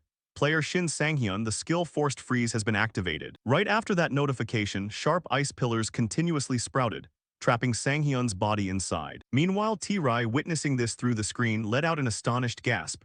Oh, so he can use other magic besides combustion. Not bad at all. In response to this, Miso suddenly giggled heartily. Hee hee sis, don't be too surprised. Sanghyun can even use status effect cancellation. You underestimated my judgment, you'll see why I wanted to test him so badly. Look closely, saying that, she glanced back at the screen. But then her gaze turned stunned. Because, from her perspective, the ice block trapping Sanghyun had a huge hole in it, and Sanghyun himself was nowhere to be found. Returning to the battle, the fat guy Yeoncheol witnessed this scene and was completely dumbfounded. What the hell, where did that bastard go? He muttered to himself, the skill definitely activated. Unless he has status effect cancellation, there's no way he could escape. Is he really a rookie? The fat guy wondered to himself. But right at that moment, Sanghyun's figure appeared right above his head. He gripped the greatsword in his hand tightly, and with a swift leap plummeted straight down. His 2 feet stomped hard onto the fat guy's back, causing his chubby body to crash heavily onto the ground, shattering the earth into countless pieces. However, there was one thing that left the male lead dissatisfied, which was when the tip of his sword aimed toward Yeoncheol. It couldn't reach the target as intended. All around, the onlookers witnessed this and became stunned. The skinny Seong-ho stammered speechlessly, while the chat channel exploded at the power Sanghyun displayed. Oh man, Shin Sanghyun, it looks like he just used status effect cancellation. But more importantly, Shin Sanghyun seems a bit different from before. Their words snapped Jeong-gu back to reality. He hurriedly observed Sanghyun again, sensing the aura radiating from him and thought, come to think of it, that bastard's aura is completely different from before. What kind of trick did he pull? Following his gaze, Sanghyun's pupils had completely turned pitch black, looking no different from a demon's. Returning to S-rank hunter T-Rai's location, her younger sister Miso seemed to have the same question. The white-haired girl explained, looks like some kind of awakening skill. Beside her, her younger sister Miso turned her head with a curious expression. An awakening skill? Shin Sanghyun, T-Rai nodded, explaining further. Yeah, seems like a branch of transcendence or hallucination. Judging by those pitch-black pupils, it looks like hallucination. As far as I know, taking damage with that skill causes severe exhaustion. Didn't he confidently claim he could take them down without taking a single hit? Talk about being confident. Saying this, she couldn't help letting out a sigh at the male lead's daring nature. Meanwhile, the archer girl Miso could only break into an excited smile. Ha ha ha, no way sis, it's not like that. He is different indeed, but he never uses that kind of skill when he's with me, and that skill is hard to trigger anyway. Facing this, T-Rai shrugged and remarked, then it's one of two things. Either he had no reason to trigger it when he was with you, or he simply doesn't have it. Then suddenly T-Rai's expression turned pensive. She pondered for a second or two and muttered, There's another possibility: he found a way to acquire it in a short amount of time. Returning to the female evaluator from earlier. Right now, she was staring in shock at the report in her hand, muttering, "Oh dear, this is bad." The artifact Shin Sang-hyun just bought, that item had to go through a hidden potential test. According to her gaze, the probability of a hidden skill existing was 0.02%. And the hidden skill itself was psychedelic. Looking at this probability, the girl shook her head and sneered. A hidden skill with a probability that low? No way. If he got a skill with that rate, it's like being chosen by the goddess of luck. Psychedelic hidden skill, high-tier awakening skill. Cooldown 1 hour, skill level 1. Upon activation, fully restores vitality and enters an awakened state for 100 seconds. Physical and mental capabilities exceed limits, entering a near berserk state. In the awakened state, decision-making and information processing become much faster than normal. When the hallucination effect ends, the user will fall into extreme exhaustion for 10 minutes, accumulating backlash damage. Returning to Sang-hyun, his mind was truly like a lunatic who had just popped some pills. Anyway, what about the bet? Want to try again? Sang-hyun's voice was filled with excitement, while the fat guy Yeoncheol was scared pale. He cursed inwardly, "Damn it, this bastard. I lowered my guard thinking he was a rookie, but I never expected him to be at this level. Gotta fight seriously." Thinking that, he slammed his palm hard against the ground, releasing his mana and creating a small explosion that blasted them both backward. The fat guy used this move to break free from the male lead's grip. While leaping backward, he calculated inwardly, "First, I need to create some distance. But wait, does doing this actually work? Isn't this completely different from what that bastard Jo Seong-ho said? If I knew he was this strong, I wouldn't have started a fight. Could those bastards?" He spat out some meaningless words. Thinking about it, he glanced at his subordinate, where the skinny blonde guy didn't even dare to look Yeoncheol in the eye. However, before he could curse Seong-ho, Sang-hyun lunged forward, grabbed his clothes and smashed him hard against the brick pavement. The impact scattered debris everywhere. "You asshole, let's finish this. Time for the finale." Sang-hyun spoke in a dangerously menacing tone, while Yeoncheol could only scream and beg for mercy. Wait, fine, you win, all right. I'll transfer 500 million to you right now." For Sang-hyun, there was no way he would let this fat guy off so easily. He hadn't beat him enough yet, so there was no way he would stop. "Fine, the bet is over. Now it's personal vendetta." Saying that, the male lead raised his fist high. Faced with his action, the fat guy looked bewildered and said, "What the hell, you lunatic?" The more he spoke, the angrier Sang-hyun got, starting to lecture him. "What revenge? The reason I started at this place first." In Sang-hyun's mind, memories of about 3 days ago at a car service center began to surface. A mechanic nodded and told Sang-hyun, "We fixed it, but you might have to scrap it soon." Hearing that, the male lead's face turned naive as he asked back, "What, scrap it?" The mechanic nodded and confirmed once more, "That's right, it's too old. I know you're very attached to it, but it's time to say goodbye. It carried you everywhere all this time. I'm sure it's happy too." Hearing these words, neither the mechanic nor Sang-hyun could hold back their emotions, their eyes welling up with tears, especially the male lid. He seemed to start hearing the car's voice. "Hey, that's right, Sang-hyun. I was very happy carrying you everywhere all this time. You must live happily too." Just thinking about his beloved car retiring early in the worst possible way made the anger inside Sang-hyun flare up endlessly as he roared like someone having a seizure. "This is revenge for my beloved piece of crap car, you asshole." Down below, the fat guy Yeoncheol was crying tears of terror. "Damn it, I'm sorry, I'm really sorry." Then right after that, squishing sounds echoed continuously. The onlookers covered their noses, looking forward with expressions full of disgust. "What the hell is that?" someone screamed. Meanwhile, Sang-hyun stopped his actions because right at that moment, the fat guy Yeoncheol had gotten so scared he shat his pants. Worst of all, this scene was being broadcast live, making the observing audience feel repulsed.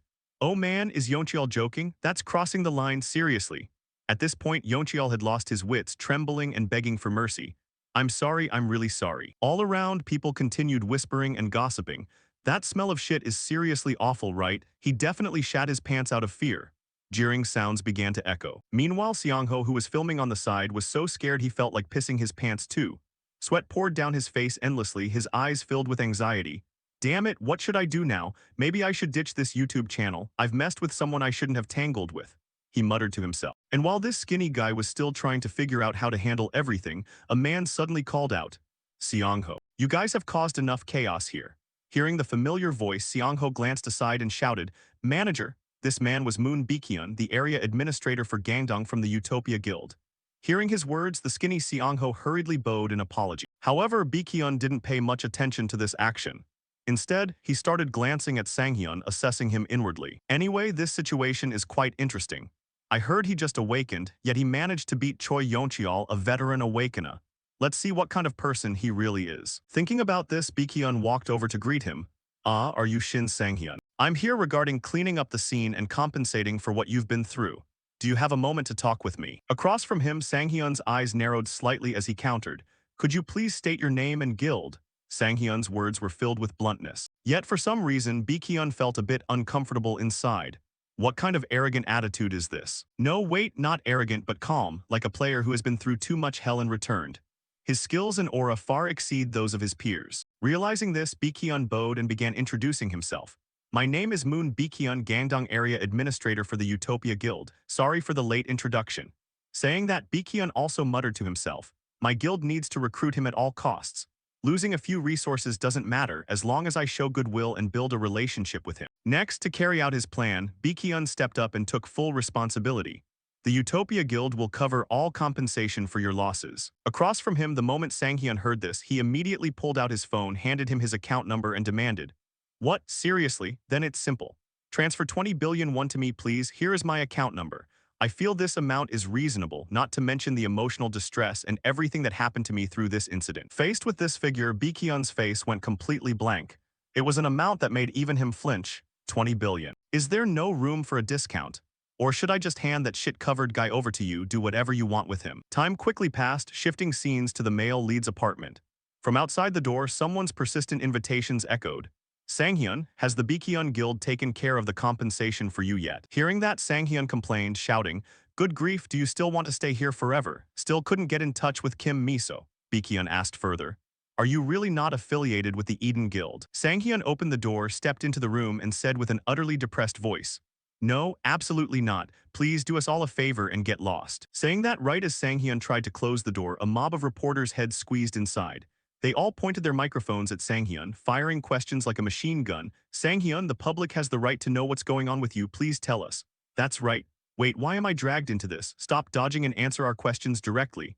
Is it true that you're dating Kim Miso? Faced with the reporters' endless questions, Sang-hyun felt even more exhausted than clearing a dungeon. He let out a heavy sigh. Right, the right to know other people's romantic lives is a right now, huh? Finished speaking, he ignored the reporters, slammed the door shut, and returned to his room. He muttered to himself, Am I not tired enough yet, dadding in my current situation? All right, it's time to get ready. Saying that, Sang-hyun looked at the outfits he had prepared in advance. Because today was the day of the gate raid that the archer girl Miso had invited him to join earlier. I can't believe the gate raid proposed by Kim Miso is happening just like this. Man, the whole past week has been chaotic. Now I need to prepare for this event. Hope the result turns out the way I want. To think the items I bought arrived right on time. Talk about fast. Not to mention, I leveled up after that final boss fight. Slash Sword has also leveled up, with the overwhelming impact title effect lasting about 2.6 seconds. If I stack the previous effects, it'll exceed 5 seconds. Depending on the opponent, I'll have plenty of advantages. And not stopping there, let's check out the results I've achieved. Saying that, Sang-hyun excitedly swiped across the system screen, checking his remaining skills. Skill Superior Swordsmanship. Basic passive skill, skill level 1 swordsmanship, improves proficiency with daggers and long one-handed swords. Skill Full Throttle Dash, movement skill, skill level 1. Description, gathers immense power then rushes forward to attack the opponent instantly. The longer the charging time, the greater the damage and dash distance, but cannot move while charging power. Looking at the effects of both skills, Sang-hyun was relatively satisfied. He muttered, With a skill set like this, I can totally conquer the gate. Got a sub-weapon and perfect mobility skills. In previous battles, there were many weaknesses I exposed. I can't repeat past mistakes. When facing the Wolf Lord, I had to take risks due to the limitations of my attack style and the sacrifice skill effect to barely win. The match with Choi Yeoncheol was the same. I fell into his trap easily because I lacked mobility skills. In other words, if my opponent was just a bit stronger, I would have been toast. Right now, I must keep a clear head. At this pace, I need to train and intensify further. Otherwise, I'll just repeat past failures like the disaster of 2040. This time, I must ensure the future changes. I can't lose everything like last time. This time, right in this lifetime, I must become stronger. I must become strong like him. Sang-hyun promised himself. In his head, the image of the knight who rescued him when he was a child began to appear. Then suddenly his phone rang, snapping Sang-hyun out of his daydreaming. He reached out, grabbed his phone, and answered, Hello. On the other end of the line, a young man's voice rang out. Hello, Sang-hyun, I'm reporter Park Youngmin. I'm calling about the interview we scheduled for today. I just wanted to confirm if you're still free. Hearing this reminder, Sang-hyun's face looked like someone suffering from chronic constipation. But the male lead reacted very quickly, hurriedly replying, "Of course, it's still early, right?" Yeoman nodded and replied, "Exactly, see you at the cafe I sent you earlier then." As for the male lead, he had completely forgotten about this interview. Damn it, I forgot about this. The gate raid starts at 7:00 p.m. The interview is at 2:00, right? But right now it's. Saying that, Sang-hyun checked the time on his phone screen and could only wear a wry smile. Time quickly passed, shifting scenes to the hallway outside Sang-hyun's apartment. The reporters had even set up bedding, resting, and sitting right here, just waiting for Sang-hyun to step outside for an interview. When he appeared, the whole group cheered happily. Sang-hyun is here, come over here. Tell us all about your romance with Kim Miso." Reaching this point, their voices faltered as they noticed Sang-hyun was fully geared up with weapons. More importantly, the chilling aura he radiated gave everyone goosebumps. Sang-hyun roared, "Everyone, get out of the way right now." Sang-hyun was activating all the buff skills he possibly could to sprint to the interview location at top speed, shifting scenes to reporter Yeoman's location. While waiting for Sang-hyun, he suddenly heard a female staff member's startled scream, drawing his attention. And realizing the newcomer was Sang-hyun, she waved and called out, "Sang-hyun, over here, I've ordered coffee, you just need to sit down." Saying that, the reporter hesitated slightly, feeling the aura Sang-hyun was emitting. "Hey, why do you look so tense? Are you alright?" Before him, Sang-hyun was sweating profusely, his breathing growing heavier. He said, It's nothing." Yeoman asked, "Did you just come out of a dungeon?" Sang-hyun scratched his head, replying with an awkward tone, No, not really, haha." Inwardly, he muttered, "Running here is even more tiring than clearing a dungeon." Then after Sang-hyun sat down, he apologized, "Because I was late." Yeoman waved his hand, saying, "That's fine." Next, the reporter smiled broadly and got straight to the point. "Anyway, I originally planned to interview you about your previous mission, but I've got something much bigger for you now, Sang-hyun. You probably haven't heard about it yet. It's taking the global player community by storm. People used to care only about players' levels and measure strength by that, but you're an exception. Being strong despite a low level, people are starting to call you the legendary rookie." Those words made our male lead slightly embarrassed as he chuckled awkwardly. "Come on, I'm not that great."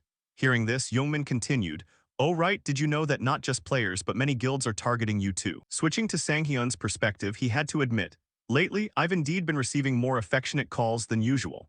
Thinking about it, Sang-hyun chuckled again. "Haha, are you talking about the recent hot news regarding the Utopia Guild or other guilds?" To Sang-hyun's question, Yeoman replied with news that left the male lead dumbfounded. "No, I'm talking about overseas guilds as well. News came out this morning, you probably haven't heard of it. 5 overseas guilds submitted requests this morning to obtain your information from the Korea Players Association. Overseas guilds usually recruit high-tier awakeners, but we've never seen a rookie like you receive this much attention. Anyway, from now on, you should be more careful, because a lot of people want to know who you are." Time quickly passed until evening. After finishing the interview with Yeoman, Sang-hyun headed to the gathering point for the gate raid. Walking, he thought, "Damn it, I was planning to start my own guild and conquer things solo. But man, overseas guilds sounds pretty appealing though. Their tier is totally different and they have plenty of resources. Come to think of it, how badly was I treated before? Man, thinking about it still hurts." Sang-hyun let out a sigh. Before being awakened by the archer girl Miso's call, "Hey Sang-hyun, long time no see, over here this way. There's still a little time before the gate raid starts. You two get acquainted," she said cheerfully. Meanwhile, Sang-hyun looked somewhat surprised, gazing at older sister T-Rai ahead. At this point, he still didn't know who she was. He wondered inwardly, who is that? On her end, Miso saw the male lead's curious expression and explained, "My sister kept asking to meet you, Sang-hyun, so I brought her along before you head into the gate. Hope you don't mind. Here my sister Shin T-Rai. She's also a member of the Eden Guild just like me. If you want to sit down and chat, there's a cafe nearby." Standing behind, S-rank hunter T-Rai also stood silently, observing the male lead. Then she stepped forward, extending her hand to greet him. "Nice to meet you, I'm Shin T-Rai." Seeing this, Sang-hyun hurriedly extended his hand to reciprocate and introduced. My name is Shin Sang-hyun, nice to meet you." Saying that, truth be told, Sang-hyun felt some pressure inside. Even without Miso's introduction, what player in South Korea didn't know Shin T-Rai? Her reputation had gone beyond South Korea. Essentially, she was one of the leaders of Eden. Her mere presence alone was enough to alter guild rankings. "Ever since I regressed, I've met a lot of high rankers. In my past life, man, it was rough." Thinking about that, Sang-hyun let out another weary sigh. Meanwhile, T-Rai suddenly spoke up. "Hey Sang-hyun, can I ask you a favor?" That remark left Sang-hyun with a naive expression. "Huh, a favor? All of a sudden? Wait, this is Shin T-Rai, why would she need me to do anything?" Sang-hyun wondered internally but nodded in agreement. "Ah, sure, if it's something I can do." Before he could finish, the female hunter softly said, "It's nothing major. Could you spare a moment for a quick sparring match with me?" At this request, before Sanghyun could say anything, the archer girl Miso complained. "Sis, seriously, we just met." Seeing this, T-Rai just shrugged, countering, "What are you complaining about? I already mentioned it on the way here." She spoke while recalling the moment she mentioned wanting to test the male lead's strength. However, it seemed this was just her imagination, because Miso didn't remember T-Rai ever saying any such thing. Then the archer girl flusteredly pushed her older sister aside and told Sanghyun, "Haha, sorry about that, Sanghyun. It's just that her personality is a bit jokey." Hearing this with his reckless nature, Sanghyun agreed, "Hey, it's fine, shall we do it right here?" Saying that as if unable to wait, Sanghyun even wanted to draw his sword and get hands-on. This made Miso a bit flustered, wanting to stop them. However, Sanghyun shook his head, explaining further, "It's not every day a top-tier player in South Korea spars with me. You could say it's an honor." Hearing him say that, T-Rai seemed to look at Sanghyun in a new light. "Looks like Sanghyun really knows how to read people. I apologize for my somewhat rude approach. So let's try a 5-strike match. Whenever you're ready, let me know." Saying that, she drew her weapon. This put some pressure on Sanghyun. Sweat was pouring down his face in streams. Inwardly, he thought to himself, "I have almost zero chance of winning, but this is an opportunity. It's a chance to see how far I've progressed and what I'm still lacking." The moment she took out her weapon, her aura was completely different from before. "No joking around this time, I'm going all out right from the start." Saying that, Sanghyun activated his hallucination skill to go all in. Meanwhile, the archer girl Miso became disoriented, unable to keep up with the turn of events. "What the hell? Hey, I totally can't keep up with this." Ignoring her flustered expression, T-Rai nodded and said, "In that case, I'll execute the first strike." No sooner had the words been spoken than her figure suddenly became distorted, resembling a swirling vortex. Seeing this, Sanghyun's face went completely blank in utter astonishment. Inwardly, he berated himself. "Damn it, how stupid. With my current physical stats, I forgot. Reacting only after seeing it happen is way too slow." Thinking to himself, he threw all his strength into swinging his sword backward, successfully blocking the strike from T-Rai's dual blades. The collision between the two was so powerful that a shockwave burst outward. As for Sanghyun himself, he reminded himself, "I have to anticipate and react to her moves beforehand." Over here, seeing that Sanghyun had blocked her surprise attack, T-Rai couldn't hide the shock on her face. Then Sanghyun swung his sword with immense force, sending T-Rai's body flying up into midair. At that moment, she didn't hesitate to shower him with praise. "Your movements are pretty good. So for the next move, should I turn up the intensity? 4 more to go." With that, T-Rai's body flashed once more, moving faster than a streak of lightning as her figure shifted continuously. This caused Sanghyun to swallow hard in sheer terror. As expected, her movements are like a monster's, and she's even getting faster. At times like this, it's just like back then, when all visual perception was blocked out. I have to read her entirely through sensory perception. Of course, the difficulty is multiplied tenfold this time. Returning to Miso's perspective, seeing Sanghyun suddenly close his eyes left her completely dumbfounded. He's closing his eyes in a situation like this. Even for Shin Sanghyun, that's way too reckless. Unaware of the archer's inner thoughts, Sanghyun was plunging himself into absolute focus, sensing every single movement within the space. Right at that instant, T-Rai's attack closed in right in front of Sanghyun. Yet the protagonist had already sensed it, tilting his body to the side just in time to dodge. This left T-Rai taken aback once more. "Your focus is genuinely impressive. I didn't expect you to block a follow-up strike as well. Most swordsmen can't reach that level of concentration. Talent is secondary, this is mostly thanks to experience. You're practically acting like a veteran player." Speaking as she leaped backward to create distance, Sanghyun awkwardly replied, "You flatter me." T-Rai continued, "All right then, 3 more moves to go." However, before she could launch her next attack, Sanghyun cut in, "Can I ask one thing before we continue? Instead of 3 separate moves, could you go all out in a single strike?" Faced with this request from Sanghyun, a look of perplexed confusion crossed T-Rai's face as she asked back, "What did you just say?" Sanghyun replied with a resolute tone, "I know it sounds arrogant, but I don't think I can let this opportunity go to waste. Please, just this once, go all out." Once he said it, Sanghyun felt a twinge of anxiety inside. "I've said this much, if I can't get her to go all in, I won't be able to grow any further from here." Elsewhere, the archer Miso had wanted to stop her older sister. However, her sister agreed right away, which drove Miso up the wall. T-Rai said, "Fine, but I can't go 100% serious since we didn't activate training mode. I can only show you a simple maximum speed dash. Using skills is too hard to control properly and too dangerous to use on someone else." Sanghyun nodded, satisfied with that. That's more than enough. Inwardly, he muttered, If it's a maximum speed dash from Shin T-Rai, just having her take me seriously like this is already a win. I'll treat this like actual combat because the moment I fail, I die. Across from him, T-Rai assumed her starting stance. Alright, here I come. With that, her body lunged forward at wind-shattering speed. Seeing this, Sanghyun hurriedly raised his sword high into the air, silently warning himself. I don't even have time to sense her approach. I have to go all out.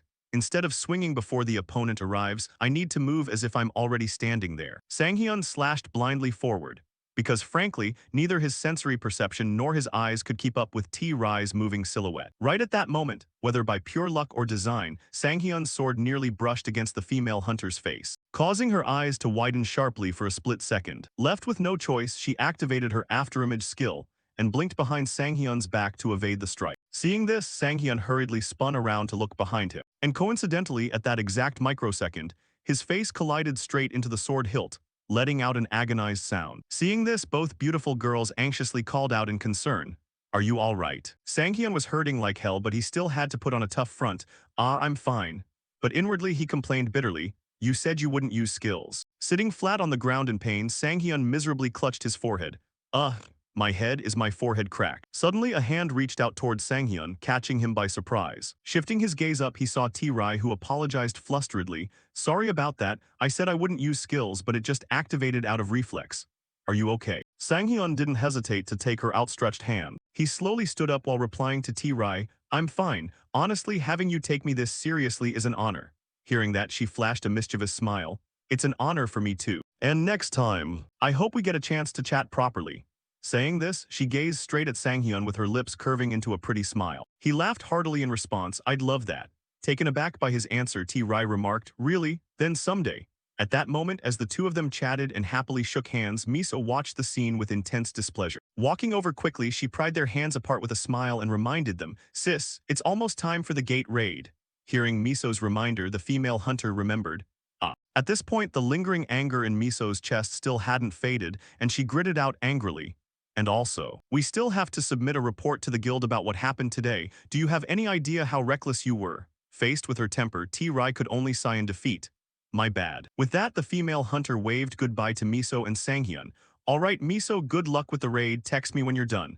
Miso apathetically replied, have a safe trip, sis. He continued watching T-Rai's retreating back with a soft sigh, a wave of disappointment welling up inside. Anyway, that's my first defeat since regressing. If Shin T-Rai had been serious from the start, I wouldn't have lasted a single move. This meeting was unexpected, but I've found a new mountain I need to climb. After walking away for a short distance, T-Rai glanced back over her shoulder. A mysterious smile now played on her lips, and Sanghyun caught sight of it. As if understanding what she meant, the corners of Sanghyun's mouth curved upward. Is she basically saying, just try and surpass me? A little while later at unidentified gate number 727, Ga Chunui Station, a few people had gathered together. Miso clapped her hands with a bright smile. All right, let's start with introductions, shall we? These are the people joining us. The moment she finished speaking, Taeseok and Juhee chimed in to greet him. Sanghyun warmly responded, I'm Shin Sanghyun. It's an honor to work with such exceptional people. Taeseok politely chimed in, oh, not at all. I just read an article about you, Sanghyun. It was seriously impressive. I'm Park Taeseok, a mage-class player specializing in the combustion skill. He was currently level 120 A rank. Hearing about this mage's skill, Sanghyun grew curious. Combustion? That's a fire-type skill, right? He cheerfully replied, exactly similar to the one Choi Youngchul used in that recent incident. But Taeseok's voice trailed off as he spoke. Raising both arms, he conjured a massive blue flame. I've poured most of my playtime into fire-type skills, so my firepower is definitely stronger than his. Everyone was taken aback upon seeing the intimidating pressure of the flames. Demonstrating it for just a few seconds, Taeseok quickly snuffed out the fire. Still, I've only reached the blue flame tier, so I've still got a long way to go. Sanghyun smiled faintly, not at all, you look very reliable. Inwardly he thought, that's a smart decision. Until a skill stabilizes, focusing on one thing is always better. The reason I dealt with Choi Youngchul so easily was because, instead of focusing on one thing, he spread himself across multiple elements, making his overall output much weaker. In other words, your typical jack of all trades, master of none player. Suddenly, Miso cut across his thoughts, gesturing toward the blue-haired girl standing next to Taeseok as she introduced. And the person over there is Kang Juhee, a spatial ability user. She's a mage-class player who mainly uses the spatial link skill. Juhi shyly continued, yes, just like Ms. Miso said. Since Oppa Tisiok showed off his skill, I'll show mine too. Right as she began channeling her magic, Miso frantically stopped her. Juhi, wait. But her efforts were like pouring water down a drain. The female mage's skill was already activated, unleashing a violent gale that blew everything away and causing Sanghyun to sigh in frustration. Unable to hold back anymore, Miso raised her voice. Juhi, how many times do I have to tell you not to just do that? Realizing she had messed up, Juhi flusteredly apologized while Sanghyun was left focusing entirely on the howling wind. What the hell is this gust? Didn't she say she was a spatial-type player? The storm grew larger until it stabilized into a mirror-like circular portal appearing right in front of Sanghyun, reflecting the image of a certain city inside, leaving him utterly astonished. Juhi nervously spoke up, anyway, that's my ability. Please take good care of me, everyone, she bowed deeply. Faced with her enthusiasm, Sanghyun looked slightly flustered. No, I should be the one saying that. Inwardly, he couldn't help marveling, as expected of Kim Miso. She's put together an extremely well-balanced team. I handle close combat, Kim Miso handles ranged, Park Tisiok covers the missing firepower, and Kang Juhi creates tactical versatility. Aside from lacking a healer, this is practically a flawless party. But the most important thing is, we mesh together so smoothly. It's obvious they've practiced together more than once. Stuff like this is way more useful than strategies when it comes to survival. I used to be like that. Looking at Miso's group, Sanghyun reminisced about his past comrades. The corners of his mouth twitched upward involuntarily. Suddenly, Miso materialized right in front of Sanghyun and asked affectionately, Sanghyun, you holding up okay? Did you get hurt from that little incident with Unnai T. Rai earlier? Hearing her question, he froze for a second. But our hunter friend quickly bounced back with a cheerful reply, I'm fine, just zoned out for a second. Inwardly, he reminded himself, stop thinking about stupid nonsense. Think less about the past, focus more on the present. The next second, Sanghyun turned toward the gateway and asked the group, shall we head out? Stepping through that unidentified gate, a freezing hellscape greeted them. Despite the heavy snowfall blanketing the area, the four of them strolled forward at a relaxed pace. Suddenly, Sanghyun called out from behind, oh, and thanks a lot, Tisiok. Hearing him, the mage looked slightly puzzled. Sanghyun smiled appreciatively. If you hadn't buffed us, we would have frozen to death ages ago. The entire party was currently enveloped in the Flame's Blessing skill, which significantly boosted their cold resistance. Miso chimed in from the back, agreeing completely. Seriously, it wasn't nearly this cold on my last expedition. Say, Sanghyun, do you have any other weapons besides that greatsword? Why didn't you use them last time? Sanghyun glanced sideways and answered, for this raid, I figured we needed more versatile tactics, so I brought this instead. As he placed a hand on his sword, she let out an "oh," so you already knew how to use multiple weapon types, huh? Miso's remark made our hunter feel a bit guilty, prompting him to avert his gaze. Well, I planned ahead, you know. Even so, Sanghyun felt lazy inside. I'm too lazy to even make up excuses anymore. This is the only side effect of regression. Suddenly, Miso called out to the female mage ahead. Oh, and Juhi. Hearing her name called, the girl quickly spun around. Yes, Unnai. Creeping up directly behind Sanghyun and Miso was a fiercely savage demon, prompting the archer to bark out orders. Execute Plan C. The moment she received the command, Juhi sprang into action. Yes, ma'am, channeling magic into both hands. Spotting its prey like a starving tiger, the demon opened its jaws wide and leaped toward the group. It slammed its weapon downward, sending snow flying in all directions. Miso and Sanghyun nimbly sidestepped away, and the two of them were now positioned directly above the demon's head. The archer shouted, give the order, Sanghyun. He went along with it, all right then, fire support. Pumped up with adrenaline, Sanghyun curved his lips into a confident grin and charged straight at the demon. The demon quickly picked up on his movements and whipped its head around to look. Realizing he had been spotted, Sanghyun startled slightly. But he wasn't alone. Miso was providing cover right behind him, causing the turning demon to howl incessantly. The archer knocked an arrow, drew back the string tight, and called out loudly, Tisiok. Hearing his name called, he swiftly conjured a blue fireball. Got it. The moment Miso's razor-sharp arrow was loosed, the fireball engulfed the projectile mid-flight, hurtling straight toward the demon together. At the same time, Sanghyun charged forward with his sword drawn, leaving the demon utterly dazed by this combo assault. It could do nothing besides stand there frozen and take the hits. The moment the arrow pierced its head, the demon shrieked in agonizing pain, and Sanghyun swiftly slashed down from behind. With a single effortless sweep of his blade, he cleaved the demon's body into multiple pieces, spraying dark blood everywhere. The hunter hurriedly called out, Kang Juhi. Hearing her cue, the female mage knew it was her turn. Got it on it. She immediately spun up her magic circle. Having taken one beating after another without being able to fight back, the demon finally caught a glimmer of an opening it could seize. In a flash, the demon whipped around and thrust its arm out, trying to grab Sanghyun. Its hand lunged forward, slamming violently into the snowy ground and kicking up a massive tremor. But the only thing the demon grabbed was snow and stone.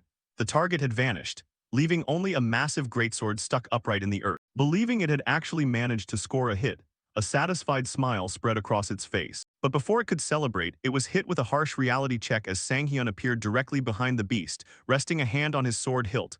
"What's wrong? Thought you had me." Hearing his voice, the demon widened its eyes in disbelief. The bewildered demon glanced back over its shoulder, only to find the hunter already standing right next to it. Behind them, Tseok had readied another fireball, reminding the female mage, "Juhi, get ready to cast." She quickly complied, understood. Facing mortal peril, the demon frantically triggered its demonic battle state, letting out a series of intimidating growls. Sanghyun, on the other hand, felt more energized than ever, breaking into a broad smile. Closing the distance in an instant, he and his sword delivered a devastating cleave straight to the top of its head, splitting its entire body right down the middle. Standing below, Juhi and Tseok stared up in a daze, completely unable to process the situation. After delivering the fatal blow, Sanghyun landed lightly on his feet, muttering to himself, "That actually took a bit of effort." Someone couldn't help speaking up. "What was that just now?" Hearing that, Sanghyun glanced upward. Tseok's jaw dropped in shock as he awkwardly explained, "Our original plan definitely didn't include it going down in a single hit." Juhi nodded enthusiastically in agreement beside him while Sanghyun flusteredly replied, "Ah, I see, my bad." From behind, Miso stepped forward to wave it off. "No, you don't need to apologize. Didn't I tell you guys beforehand?" At first, I reacted the exact same way, probably even worse. "Mr. Sanghyun hasn't even gone all out yet, has he?" Miso suddenly shifted the spotlight to him, leaving the hunter stammering and eventually forcing an awkward laugh. However, inwardly he thought, "She's framing it like that just to pressure me into showing off more. Why is she putting me on the spot like this?" "Well, whatever," he glanced sideways. "For a first-time collaboration, we meshed together weirdly well. Is this what experienced players are like?" Looking promising, after chatting for a bit, Sanghyun hoisted his sword over his shoulder and addressed Miso's group. "So then, shall we head out for Wave 2? A short while later, they resumed their march, leaving a trail of fallen demons in their wake. Tseok couldn't contain his excitement any longer, cheering ecstatically, "Seriously, you are insanely good. You're the absolute best swordsman I've ever partied with." Deeply grateful for the trust, Sanghyun smiled back. Miso chuckled softly from behind, "If you're embarrassed, just hold it in, Sanghyun. Tseok hasn't even broken out his ultimate moves yet, and you made things so easy for him, so of course he's happy." Hearing her words, Sanghyun's expression turned even grimmer as he thought to himself, "Well, for mages, if they don't have a reliable swordsman, they tend to use supportive talismans. But this guy puts way too much pressure on me." Thinking about this, he remembered Tseok's radiant, smiling face, and the more he recalled it, the more he shuddered. Miso suddenly asked out of curiosity, "By the way, Sanghyun, what was that skill just now?" The hunter buddy was busy chatting with the mage guy and barely heard her words, so Sanghyun turned around blankly. Huh. Seeing this situation, Miso could only chuckle.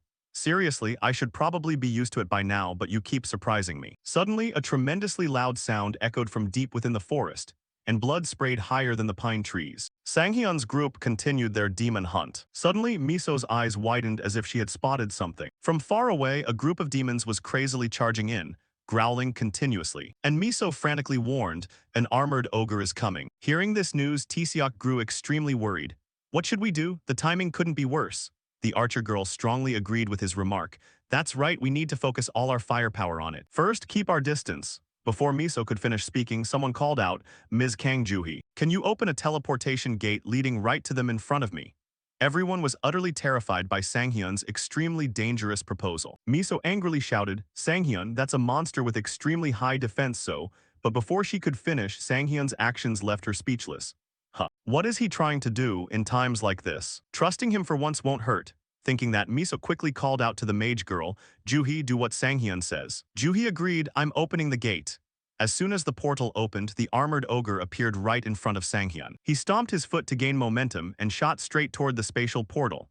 This was also his full activation movement skill. Because his movement speed was extremely fast, it generated a massive gust of wind behind him. Through the spatial portal, the armored ogre was waiting for Sanghyun, and upon seeing him, it was completely surprised. Sanghyun decisively slashed forward with a powerful sword strike, splitting the ogre's body in half before it could even process what was happening. On this side, Miso and Tseok stared with their eyes wide and mouths agape in shock. The mage guy seemed unable to believe his eyes, looking at Sanghyun's confident demeanor as he wondered, "Is this for real?" After landing, the group continued on their way, with Miso walking beside the hunter buddy and chatting. That's a type of movement skill, but I've never seen one with such overwhelming power. Sanghyun slowly explained. I only had the confidence to use it because I trust you all. Suddenly, Juhi panicked and gestured for silence. Everyone be quiet. This left everyone confused. The mage girl called everyone over to look at what made her act this way. Looks like we've arrived. Down below the cliff, a monster was fast asleep, its body covered in blue fur. Juhi wondered, is it sleeping? This was the mid-tier boss, the Hellhound of the Frosty Abyss. Tseok looked at the Hellhound with excitement. Great, now let's make a plan. The mage girl beside him analyzed.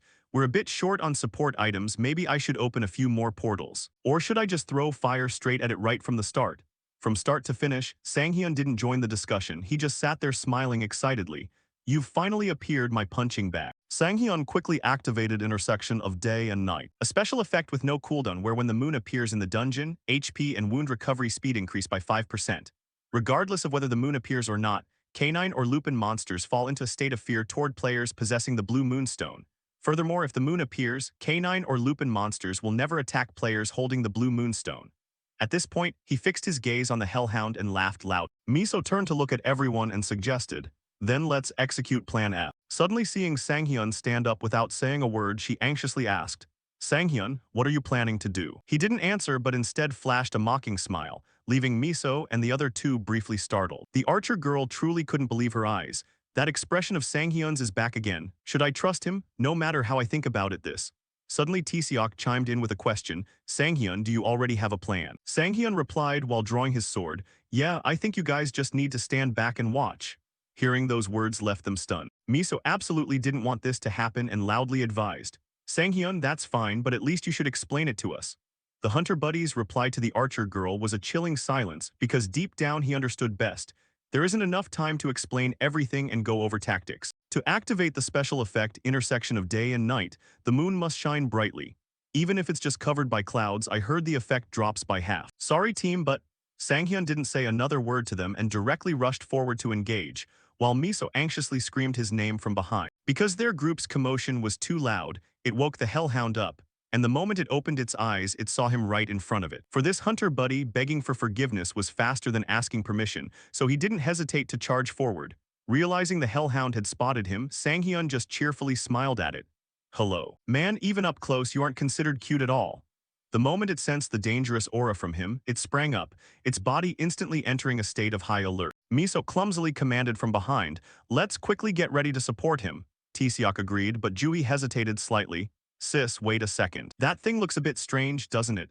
The Hellhound isn't reacting at all. Hearing her words, Miso and the mage guy hurriedly looked down at the situation below. The archer girl couldn't hide her astonishment.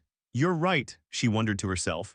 Is it probing us? No, the last time we just crossed paths, it went berserk right away. Over there, the Hellhound facing Sanghyun growled continuously, finally making a slight movement. Tseok was startled by its action. It's moving, Juhi hurriedly spoke up. I must have been mistaken, let's hurry and help. But before the mage girl could finish, Miso spotted something. No, that's not an attack posture. Instead, it's a submissive posture. True to her thoughts, the Hellhound obediently knelt before Sanghyun. At that moment, the system's sound chimed.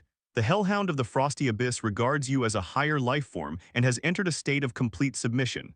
This left Sanghyun quite surprised. His gaze gradually turned cold. What the? You're cuter than I thought, I'll finish this real quick. A moment later, it didn't take too much effort for the hunter buddy to take down the mid-tier boss Hellhound of the Frosty Abyss. Standing before its body as it gradually faded into nothingness, Sanghyun sighed softly.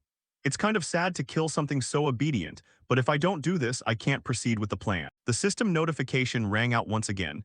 You have obtained the C-rank title Split in 2. A system window appeared right beside Sanghyun, clearly stating for Split in 2. Title rank, C-rank allows designating one skill and cutting its cooldown time in half. Seeing that, the hunter buddy slowly clicked on it. This should go pretty well with recovery. Recovery can instantly wipe out all abnormal statuses. At that moment, the other three members of the group quickly gathered around him, and Miso called out from afar. Sanghyun, wait a minute. He turned back curiously and asked, what is it? As soon as those words left his mouth, a spherical object appeared behind Sanghyun, its blue light illuminating a large area of space. Seeing that, he panicked and spun around to look at it, his heart pounding. Crap, come to think of it, it feels like we still haven't discussed how to distribute the loot properly, right? I've been soloing for way too long, so I made a huge mistake. Must she want this thing? While Sanghyun was terrified to the core, Miso called out to him in a low voice from the side, making his heart sink even further. It surely won't be like that. Right. Contrary to his worries, the archer girl spoke lightly. You took down that hellhound all by yourself, so just take it all. Sanghyun forced a smile and replied, Phew, I mean thank you, but will the others agree? Miso glanced back at the two mage friends and stammered, Agree. Well, you saw it too, so we're all in unanimous agreement, right? Looking back, the hunter buddy could immediately see the enthusiasm of both Juhi and Taeseok in urging him to accept the reward. Facing the group's kindness, Sanghyun felt genuinely embarrassed. Thank you, everyone. Inwardly, he calculated, I really need to get used to securing the loot issue beforehand. After conveying what she wanted to say, Miso quickly turned around. All right, we'll go somewhere else, just go ahead and do your usual thing. Her words left Sanghyun slightly confused. As usual, what do you mean? Standing before his slow-witted reaction, the archer girl explained, every time you get a sacred artifact. You always do that kind of thing, right? Through Miso's words, Sanghyun seemed to figure something out. He hurriedly questioned, that kind of thing? What do you mean by? Hearing him speak up to this point, the archer girl smiled faintly. Right, actually I've known for a long time. Right after we cleared the mission area. Back then, when I was about to leave the mission area first, I turned around to see what you were doing. And then I saw your secret, Sanghyun.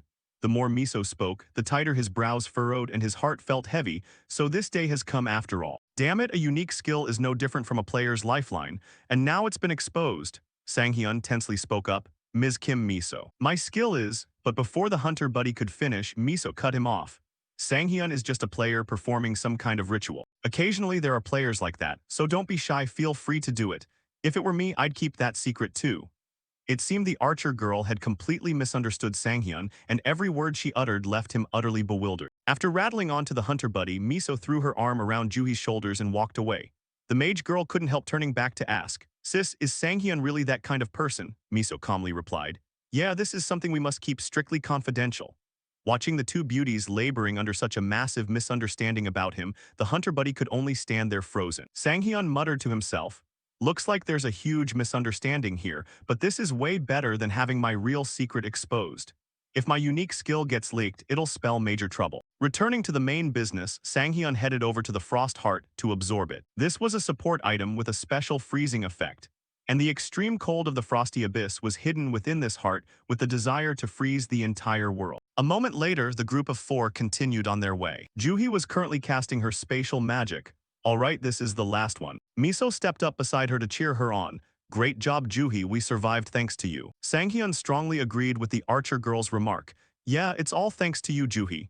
Hearing that, the mage girl looked over dejectedly. Sanghyun, but are you sure this will actually work? You're the one who suggested it, so I just gave it a try. Even if we pile up the corpses of the ogres we took down earlier, will the real boss actually come out to eat them? Sanghyun let out a breath. Don't worry, the boss this time goes crazy for any kind of meat. Hearing that, Juhi was extremely curious. How do you know that? To her question, he just forced a smile, casting his gaze upward. Suddenly, Sanghyun pointed toward the sky and shouted loudly, Taeseok, hurry and light the fire, we need to lure the boss out. The mage guy cooperated and followed suit. Seeing this, Miso felt quite annoyed. He's totally ignoring me. The ogre's corpse was gradually being burned away by Taeseok's blue flames. Smoke and the aroma of meat began drifting into the cave, while Sanghyun's group currently stood right outside observing the situation. The mage guy anxiously spoke up. It's been 20 minutes, Sanghyun reminded him from the side. It could take the bait at any moment. The exact moment he finished speaking, a loud roar echoed. From inside the cave, a massive bear slowly emerged. Sanghyun got into a combat stance, reaching for the sword on his back. All right, everyone get ready. Finally, after all their efforts and waiting, the final boss, giant grizzly bear, had appeared. Kim Miso shifted into a ready stance, drawing her bow to prepare for battle. With a cautious gaze, Miso thought to herself, it's thanks to Sanghyun's plan that we managed to handle everything so easily. Witnessing Sanghyun struggling to deal with the giant grizzly bear, she thought with lingering doubt. However, amidst the cold, lightly snowing environment, it roared fiercely with its sharp claws and bloodshot eyes.